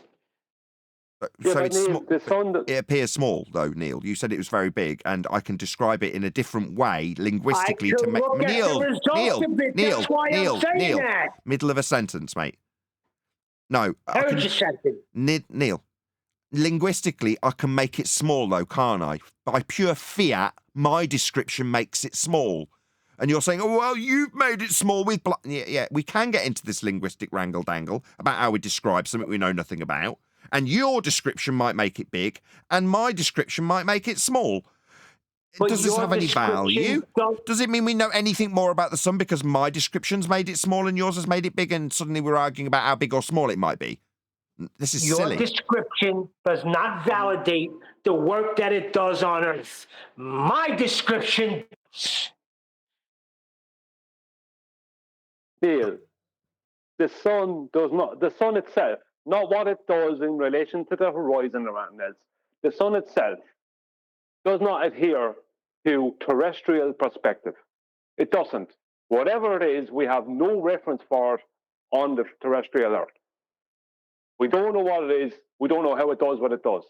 All I can tell you about the sun is that, besides what they say about radiative heat and all the rest of it, it is an object that's outside my understanding and everyone else's understanding. It doesn't do what we'd expect it to do. We can't even pinpoint its exact location sometimes in the sky. And thus we can make no correlation with terrestrial objects because of that, Neil. No correlation can be drawn. You're missing what I'm saying, so I give up. Just go on what you go on with. I know the results of the sun. Come on now. Look at the effects of it. Think about it. It's covering a large Earth. And? And to say that my finger can block it, I'm not saying it's small, but it's got to be I don't know what I'm saying anymore. He's got me all twisted. He's missed everything I said. No, I understand what you're saying, Neil. It's just you're making some logical leaps about something that doesn't obey our understandings of geometry.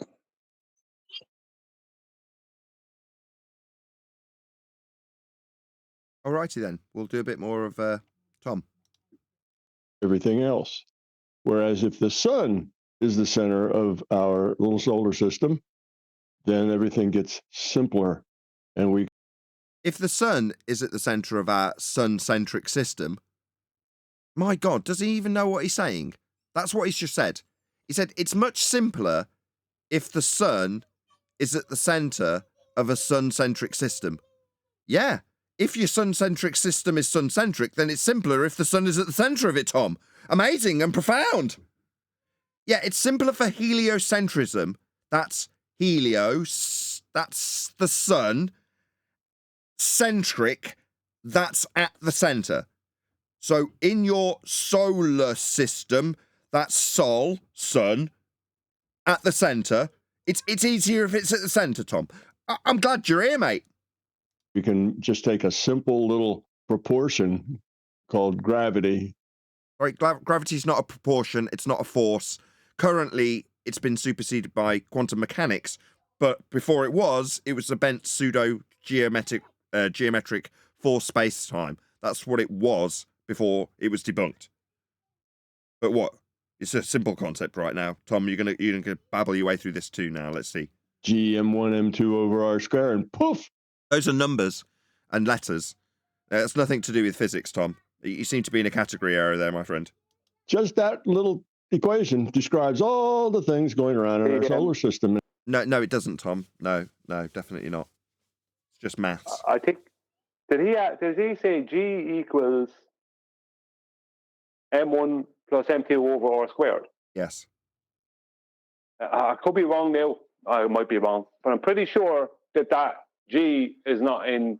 That G is 9.81 meters per second acceleration. That's Charles Vernon Boyce. That's not Isaac Newton. Yeah, this is one of QE's challenges. If QE was here, it'd be. Yeah, I'm pretty sure it's the way he said it there is incorrect. Yeah. No, he has inserted something that he's describing in Newtonian contexts, which is Charles Boyce, correct? If he has an equal sign, it's probably wrong. It's a proportionality, not an equation. Or it's a proportionality, not an equals. And describes them very accurately. So science says, we'll take that. Sorry, that's another verification. Science doesn't say anything. That's maths. Notice how I qualified it before you dropped in this lie that it's science. No, cause and effect reasoning established through systematic experimentation based on the observation of natural phenomena and an assumed cause being varied to validate it as the cause of the effect. That's science and the scientific method. That's physics. Yet you've just detailed some maths. You notice how in between your numbers and letters, I called it maths. Now you're saying that science says, no, Tom, no. Please let him know. At Nathan Oakley 1980 sent me. That one, the simple one. And that will be the one that we will say is kind of our standard model. Really? Well, models aren't something we're living on, Tom. So, I mean, while you can have your religious belief in some model that you're going to worship, that isn't the world. Another reification fallacy. We don't stand on models, Tom. So you deciding how the model's going to be isn't going to change the physics of the world, because that's dealt with by physics. Something you falsely ascribe to this maths. But it doesn't mean the others are wrong. Yeah, it does. If they're demonstrably wrong and not proven through physics, which is what you're ascribing this to. Now, I know you're in a category error, but you don't. You think science is proving these models right or wrong. Now, if science has something to do with it, Tom, it's going to be proving it either way. Cause and effect relationship studies, not your maths. They're just not as useful. Okay? And that's called Occam's razor. No. The simplest explanation is most likely the truest one.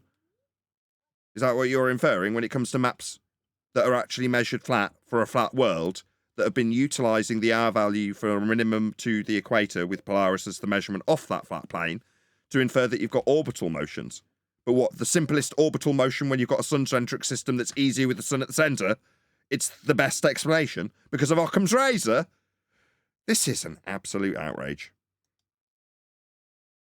Okay, so let's take that and let's say that somebody could conceive some way that this is a flat Earth.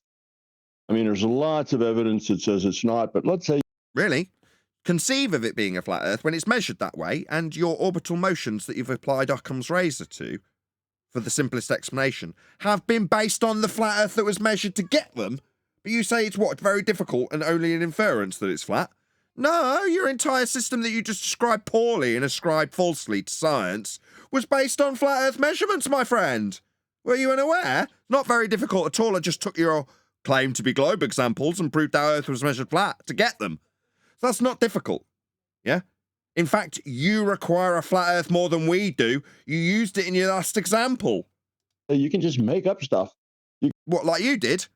You can make up enough rules and enough... What, like the numbers and letters you just described to a non-force force that you can think of as a force that was superseded 109 years ago, that Charles Boys gave you along with Cavendish, and you falsely ascribed to Newton, even though it's out of date and superseded by Einstein? Yeah, these are the kind of words and nonsenses that you use. Now, you might not realise that your long and tatty path along heliocentrism has led you to be the bullshitting projector that you are, but that's precisely what you're doing. You've just given us a load of garbage, and now you're telling us how flat earthers make up words and stuff. No, I didn't make up the fact that the minimum elevation angle to Polaris gave you your radial value to insert into this crap about gravity. Now, that's a fact.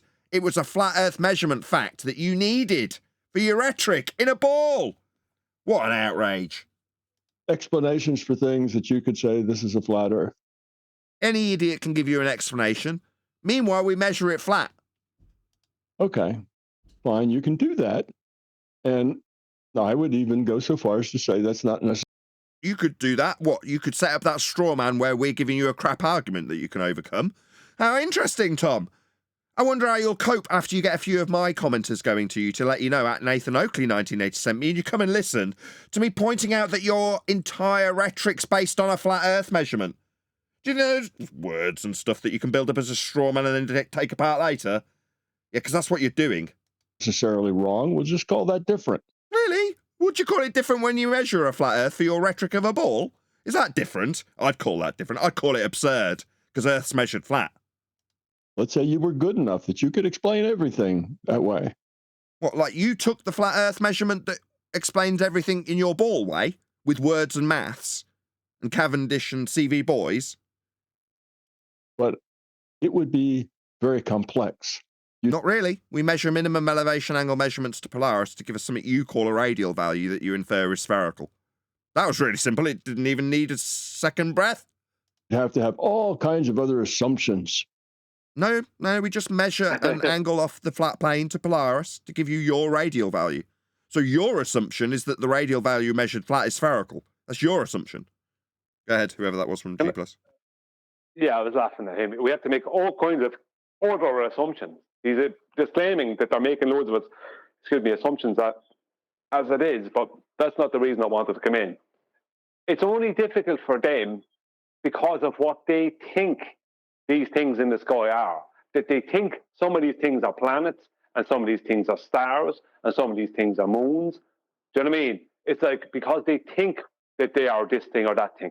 That's what makes it all so difficult and complicated for them.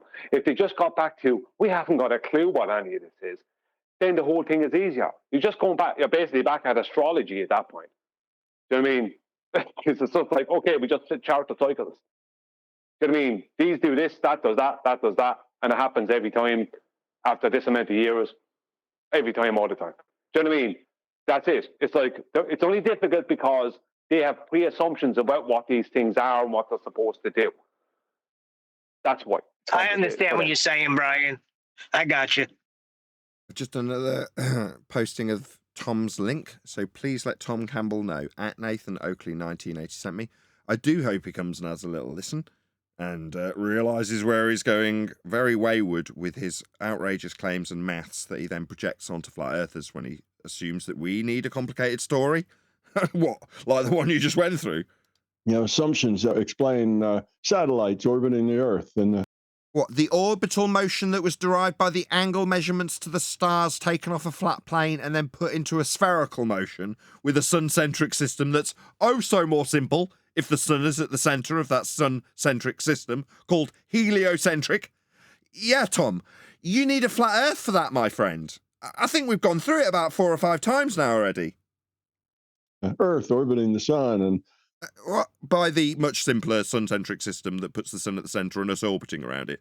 Yeah, that was inferred from flat Earth measurements, using angle measurements off a flat plane to the stars. Tom? All this other stuff, because you wouldn't have gravity the way we have it now. What, in your model? Yeah, we don't, Tom. The model as you are describing it, with a 109-year out-of-date Newtonian gravity, has been replaced and then debunked. by Einstein and then quantum mechanics. Because that wouldn't work that way. Wouldn't work what way? The 109 year out of day mass attracting mass way? Yeah, you need to keep up to date with the flat earth debate, Tom. I do hope my commenters are letting you know that at Nathan Oakley 1980 sent me, we responded to your video. And if you've got any overcome for the fact that you're using quite a few flat earth measurements to give us your wrangle dangle and nonsense words and maths, to then project our flat earthers would need a complicated story to just measure it flat. No, we wouldn't, Tom. No, we wouldn't. When you have gravity, We don't. then things tend to turn into spheres. Go on, who is it from G Plus Off Mute? I want to know what gravity is, and he just said it turns things into spheres. What is he on about? Yeah, he's no, even within his own paradigm, they happen to throw gravity out the window, and they've been trying to throw it out the window for 109 years, technically. As Nathan, as you said, what they call incorrectly labeled Newtonian, which is just CV boys type gravity, that was debunked, superseded by Einstein, and quantum mechanics done away with Einstein. I mean, where are they at now? They're trying to come up with quantum gravity. You know what they're going to latch onto, don't you? What? Specific gravity. Because it's the only thing they can actually prove. It's in there for a reason. It triggers Neil because it's got the word gravity in it. It's like, I don't care what they call it. Yeah, see, that's my point. You see, you just said it. You're validating gravity, and that's what they're going to latch onto.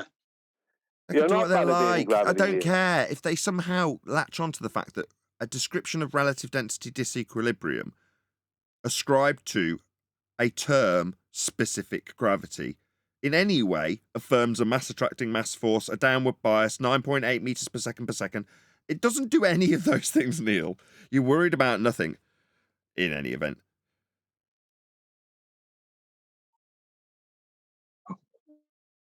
The complaint is that there's no person around to argue with anymore. But the housekeeping questions are the cause of that, because they effectively cleaned house. So the complaint is, we ain't got nobody to argue with anymore. You know, it's kind of circular. Yeah, well, that's righteous, bro. I agree. That's righteous. Well, I get, Brian, I get it. I guess they feel like, because he came on the other day and he started claiming that Flatsoid's doing better than we are, or Nathan is, which is ridiculous because you can't go by that. First of all, Flatsoid entertains a lot of stuff that we would not entertain here. He has Fight the Tight shirt on his show constantly. I don't know if he still does, but Brian, you know what I'm talking about. The things he discusses there. They just went through Mandela, and they're standing by the Mandela effect as a proof, as a real thing. And we talk about what we can validate here. Well, my point, my view on it is I don't wake up in the morning and go, I can't wait to have an argument later in the day. I don't want an argument. I'm not looking for argument. I'm looking to learn. I'm looking for enlightenment, not argument. So if people are looking for argument, then they're only looking for drama. And that's grand if that's what they want. But drama is not going to progress anything. We've had drama for 9 years. It's not going anywhere. Drama on its own, what has progressed, our enlightenment and our understanding has been when there was an argument, when the borders were clear. Because we know what they're going to bring, because they only have a limited amount of stuff to bring. No matter what the topic is, we know what it is that they're going to bring. We know their rhetoric, at least as good, if not better than most of them. So right, and when you do you want to, when you wake up in the day, you go, I can't wait to join Nathan's and have a big argument with some baller. I don't do that. And I understand when you say it. It's when those ballers stopped coming in. That's when we progressed into the understanding that we have now, because there was no interference, no constant rumpusing, no constant bullcrap, the same thing over and over again. That's when we were able to advance, and look where we are now. Well, unfortunately, we have a lot of people who are not ballers, but who are also getting in the way of our advancement, because we end up arguing with them, whether it be people from BEVs or Ethereans or upward rising earthers. Right, in the end of the day, that doesn't bring progress. You know what I mean? we were making progress even when we're arguing against the ballers or anyone else, but we make more progress when we're actually arguing with each other and getting down to the root of what we can and can't know. Do you know what I mean? Because this is what it's about. It's what, isn't it? This is what the arena is about. Today was perfect. Got Neil going, no, I know the sun does X, Y, Z, and I'm going, no, you don't. You can infer it, and it's a reasonable inference, but you don't know that. I and didn't say that. I did not say that. Regardless, I'm not trying to get the wrangle-dangle him. going. I'm just trying to agree with Brian that when we argue amongst ourselves, there's a good chance that because there's a higher degree of respect between us, well, with the exception of Neil, that, we'll actually get somewhere. Agreed. He's giving you a hard time, Neil. It's true. What progress were we making when it came to the ballers? The only progress was actually made with the ballers was mostly with Nathan, and it was how to. Well, it was with all of us, but Nathan, because he was the spearhead of the show, it's his show, was how to correctly debate the ballers, how to spot what was fallacious reasoning, how to call them out on when they make claims, to show what they're claiming to be evidence for these claims, which wasn't evidence, blah, blah, blah. So that's all you ended up getting out of it, was how to debate a baller. And that's grand. We know how to do that. But that doesn't progress our understanding or enlightenment, our personal understanding or enlightenment, or the understanding or enlightenment of the world. And you know what I mean? What do we have to pass on to the world if all we're doing is arguing with the ballers? How to debate someone? There's the people debating each other for centuries. You know what I mean? It's like... No, I agree with what you're saying. That served its purpose, right? Now, it's not serving anything anymore.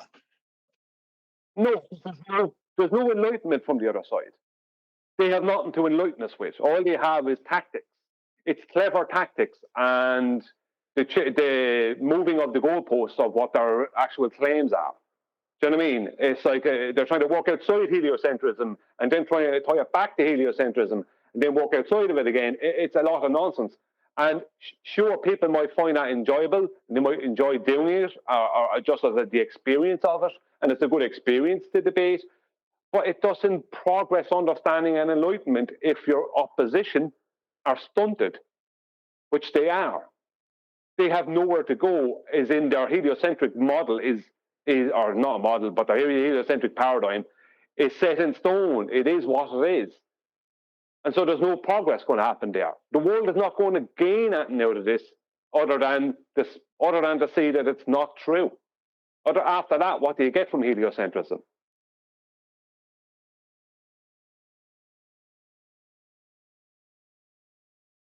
Nothing. Pretty much nothing. Yeah, nothing, as you said. You're making fun of me. Good music. I've heard good music that's been inspired by heliocentrism and aliens and sky vacuums. And some Come good on, movies. movies. You But get that's good entertainment. movies.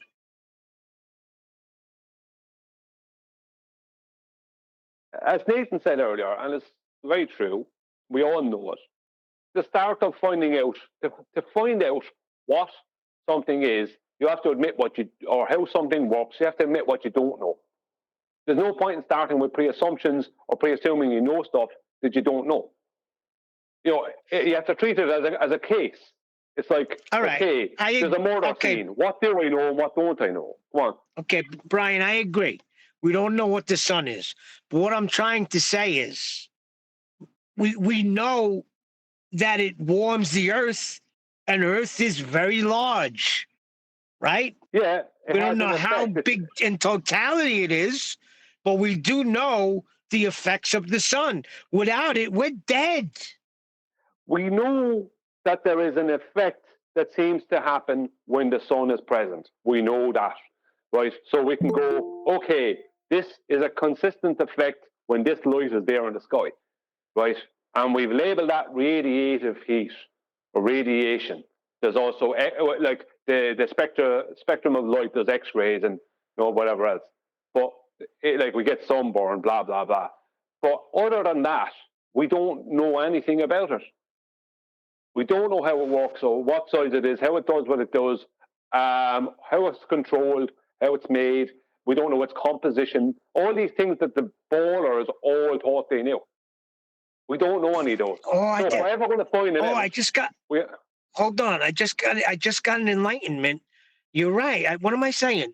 Because in the Bible, God claimed that he just put two lights in the sky, one to rule by day and one to rule by night. He never said that the sun is here to warm the earth. I just realized that. Well, like, I mean, even if you, well, there you go. Even the Bible is not trying to make claims about what the sun is doing.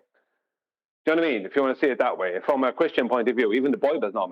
You can't make a claim about something and what it's doing, what it's composed of, and how it's doing it. If you don't know in the story, we don't. That's the end of that. We don't know. That's it. You can assume that rule the day means that everything I was talking about, that it warms the earth and it causes trees and plants to grow and it throws off vitamin C. Or you could just stand by two great lights, one to rule the day and one to rule the night, as far as light. Well, let me give you a personal observation, right? In the summertime, I spend most of my time in our kitchen, and we have a sliding door at the back, a big patio door. And in the summertime, during the nighttime, I'll often have that door wide open, right? And while it's dark, it's warm. I won't close the door because I'll actually start getting warm in the summertime. When the daylight comes, this is before the sun is there. When the daylight comes, I have to close the door. It starts getting cold. And when the sun comes along, then it warms up. That's so interesting. Thank you for that story. Well, why are you belittling it? Because it's profound. Yeah. It's truly profound. It's well, how do solar panels work?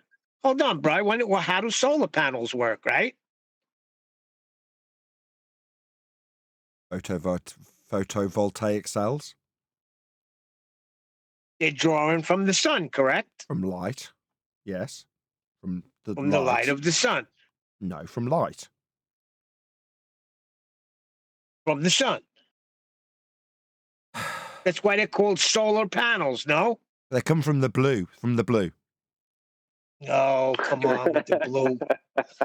He's just trolling us, Neil.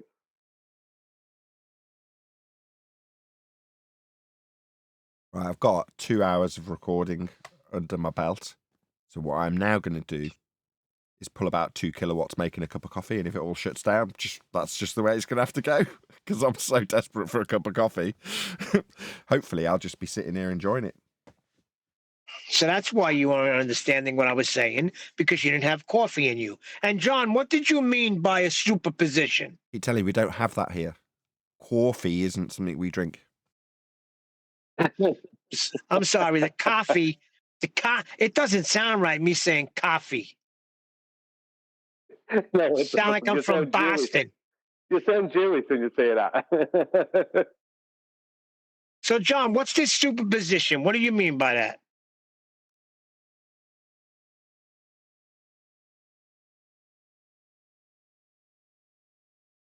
Where it's refracted. I know Adam and Kiwi are here. They might answer.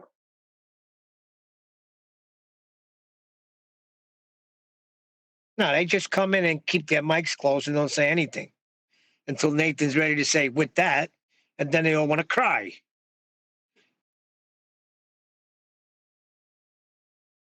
Lurkers is what they are. A couple of lurkers.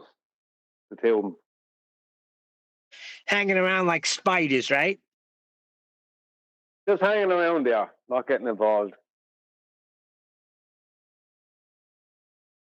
That freaking QE, I got something to tell him, boy.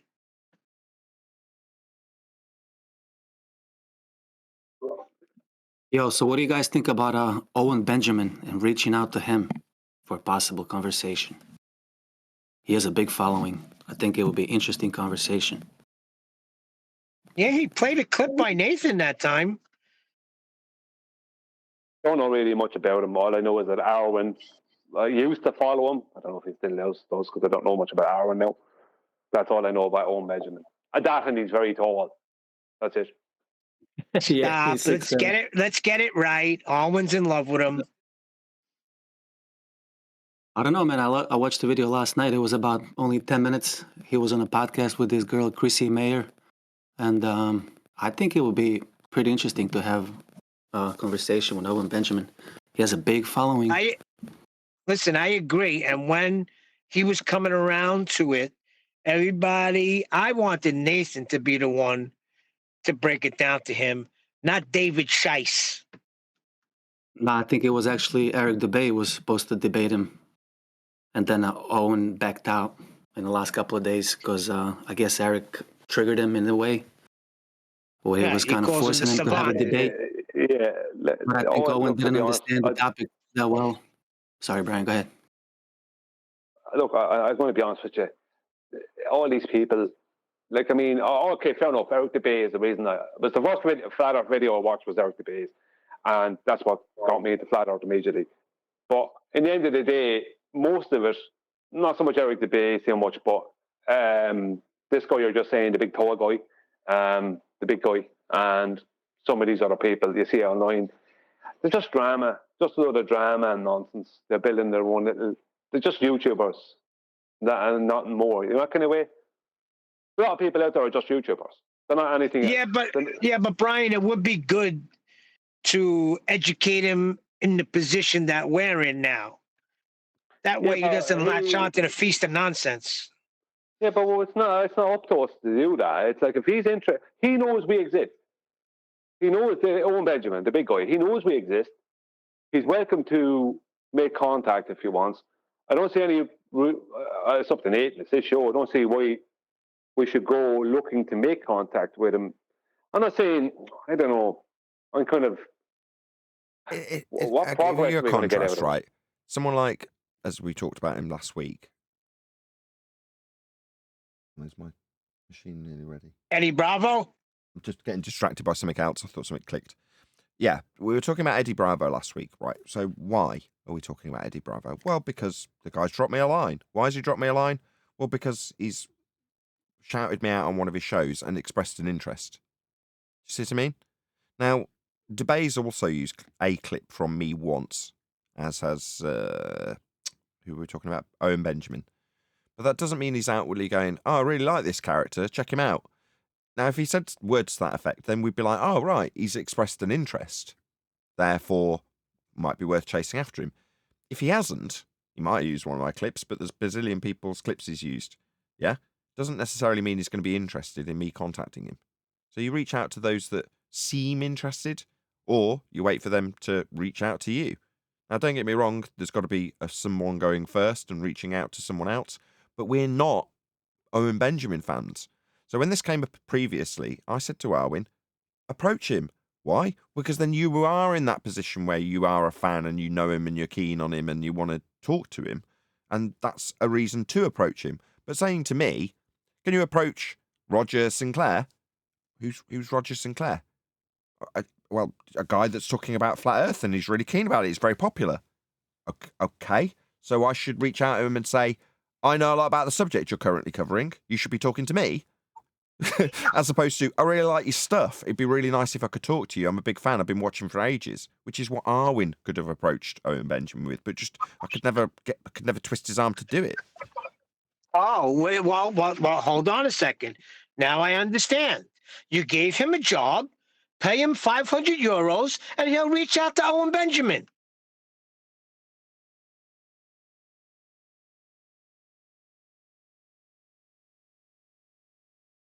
Yeah, I feel like reaching out to people, sometimes it's warranted, but I think most of the time you're kind of it comes across as a bit desperate.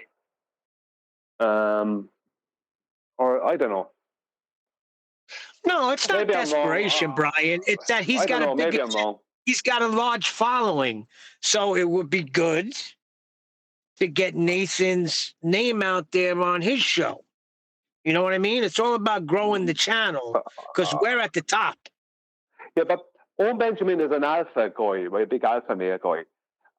Nathan's also an alpha male, and there's other alpha males here. So the problem is that what you'll find is that he, even if he does like us or does like listening to the show, we don't know if he does or doesn't. He's going to more want to have his show the way it is. He's not going to probably want to incorporate what's going on this show in his show, maybe like we would like him to, and the same vice versa. We're not going to do the same with his show. Do you know what I mean? Everyone's got their own shows and they're going to do their own thing, and you know what I mean? They're not going to be influenced too much from the outside. They're going to do their own thing. Yeah, but we want to arm them properly. And what we're talking about now with celestial navigation, I haven't heard Owen Benjamin mentioning that. Not that I watch his show. I haven't in a very, very long time. So I don't even know if he is talking about it. But I don't think he is. And that's the killer right there, right? It was Black Swan, celestial navigation, game over. Yeah, he pretty much does not know any arguments. He just knows it's not a globe, and that's it. He doesn't know anything Yeah, that it's measured. he needs a proper education. He reminds me sure. of someone who's just not a baller anymore, and he triggers the ballers. That's what he reminds me of. He's just not a baller anymore. He knows He knows the earth is flat, and I don't know if he really. No, he doesn't even say that. He says he doesn't know what the Earth is. He said he knows for sure it's not a spinning globe. He says he doesn't know what Earth is. Yeah, because that's how far that's people what I like mean. Dave Weiss take people like Owen Benjamin. That's Yeah. the conclusiveness of the process when you go through that path. You know, Dave Weiss has taken him to the point where he can say, look, I can tell you all about the sphere and how it don't work, and that's it. And Neil's going, well, he should know better. He should know it's measured flat. The way you get that to happen, Neil, isn't by necessarily approaching people that you see as influential, therefore you should be influencing them. Well, if you like them, then that's fine, like I said with my example with Arwen. But if you're not, you just have to become more influential, and that is to say you just keep banging the same drum. And eventually, people pay attention. Now, you don't know who's going to be coming up on your radar. You hope, if you're a fan of Owen Benjamin, that it's him. If it's someone you're interested in, now you're just presumably Anmush for that matter, saying it because he's influential. Now, don't dispute that, but unless there's a mutual interest, then that's never gonna take off. I see what you're saying. Just continue to do what we do daily with you, because we're on the panel, and we're just beating the drum steadily for what? How long are you doing it now? 10 years? But our most recent drum is a new drum, isn't it? The 2024 Yes. drum of It's Measured Flat.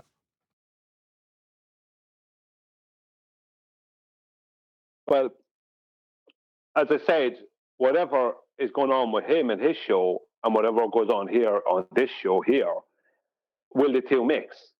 Will he want the influence of this show on his?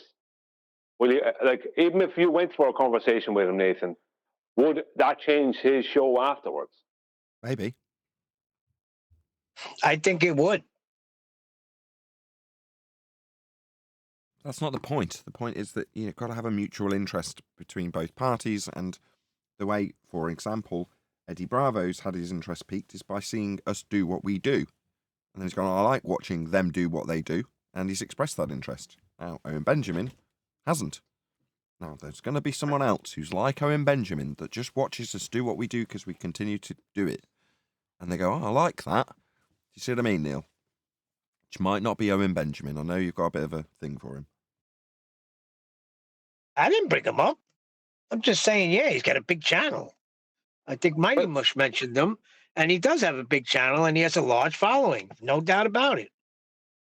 Well, what I'd say about Eddie Bravo is because of what he made his bones at, which was the Brazilian Jiu-Jitsu arena, in that arena, for him to become successful, he had to go with what worked, not what he would want to have work at the time. And he had to be a bit outside the box, and he had to win a lot to get to himself to the position where he became world famous for it. So he's looking at probably this show and Nathan kind of going, yeah, they don't deal with stuff that it doesn't go anywhere. It might be a good story, the whole Mad Bird thing, but that has no bearing on what the world is. So why focus on it? You know what I mean? If you look at what the sport he chose, it's a sport where you have to Something has to work within that sport or it doesn't. Otherwise, what's the point in doing it? Do you know what I mean? So he's probably coming from that mindset, whether he even knows it or not. Because his mindset is going to be, well, I'm not going to spend time on that if it's not going to work.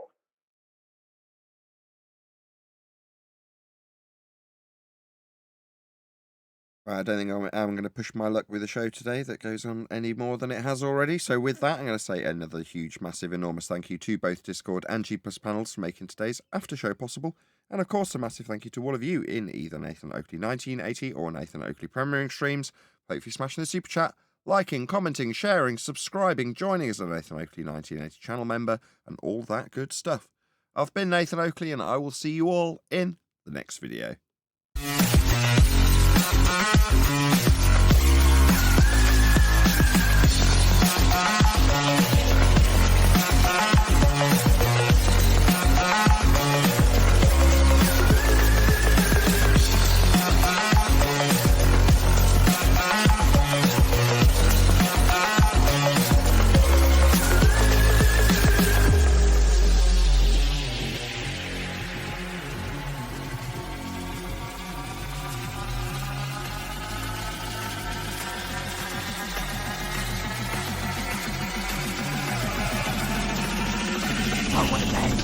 What a lovely day!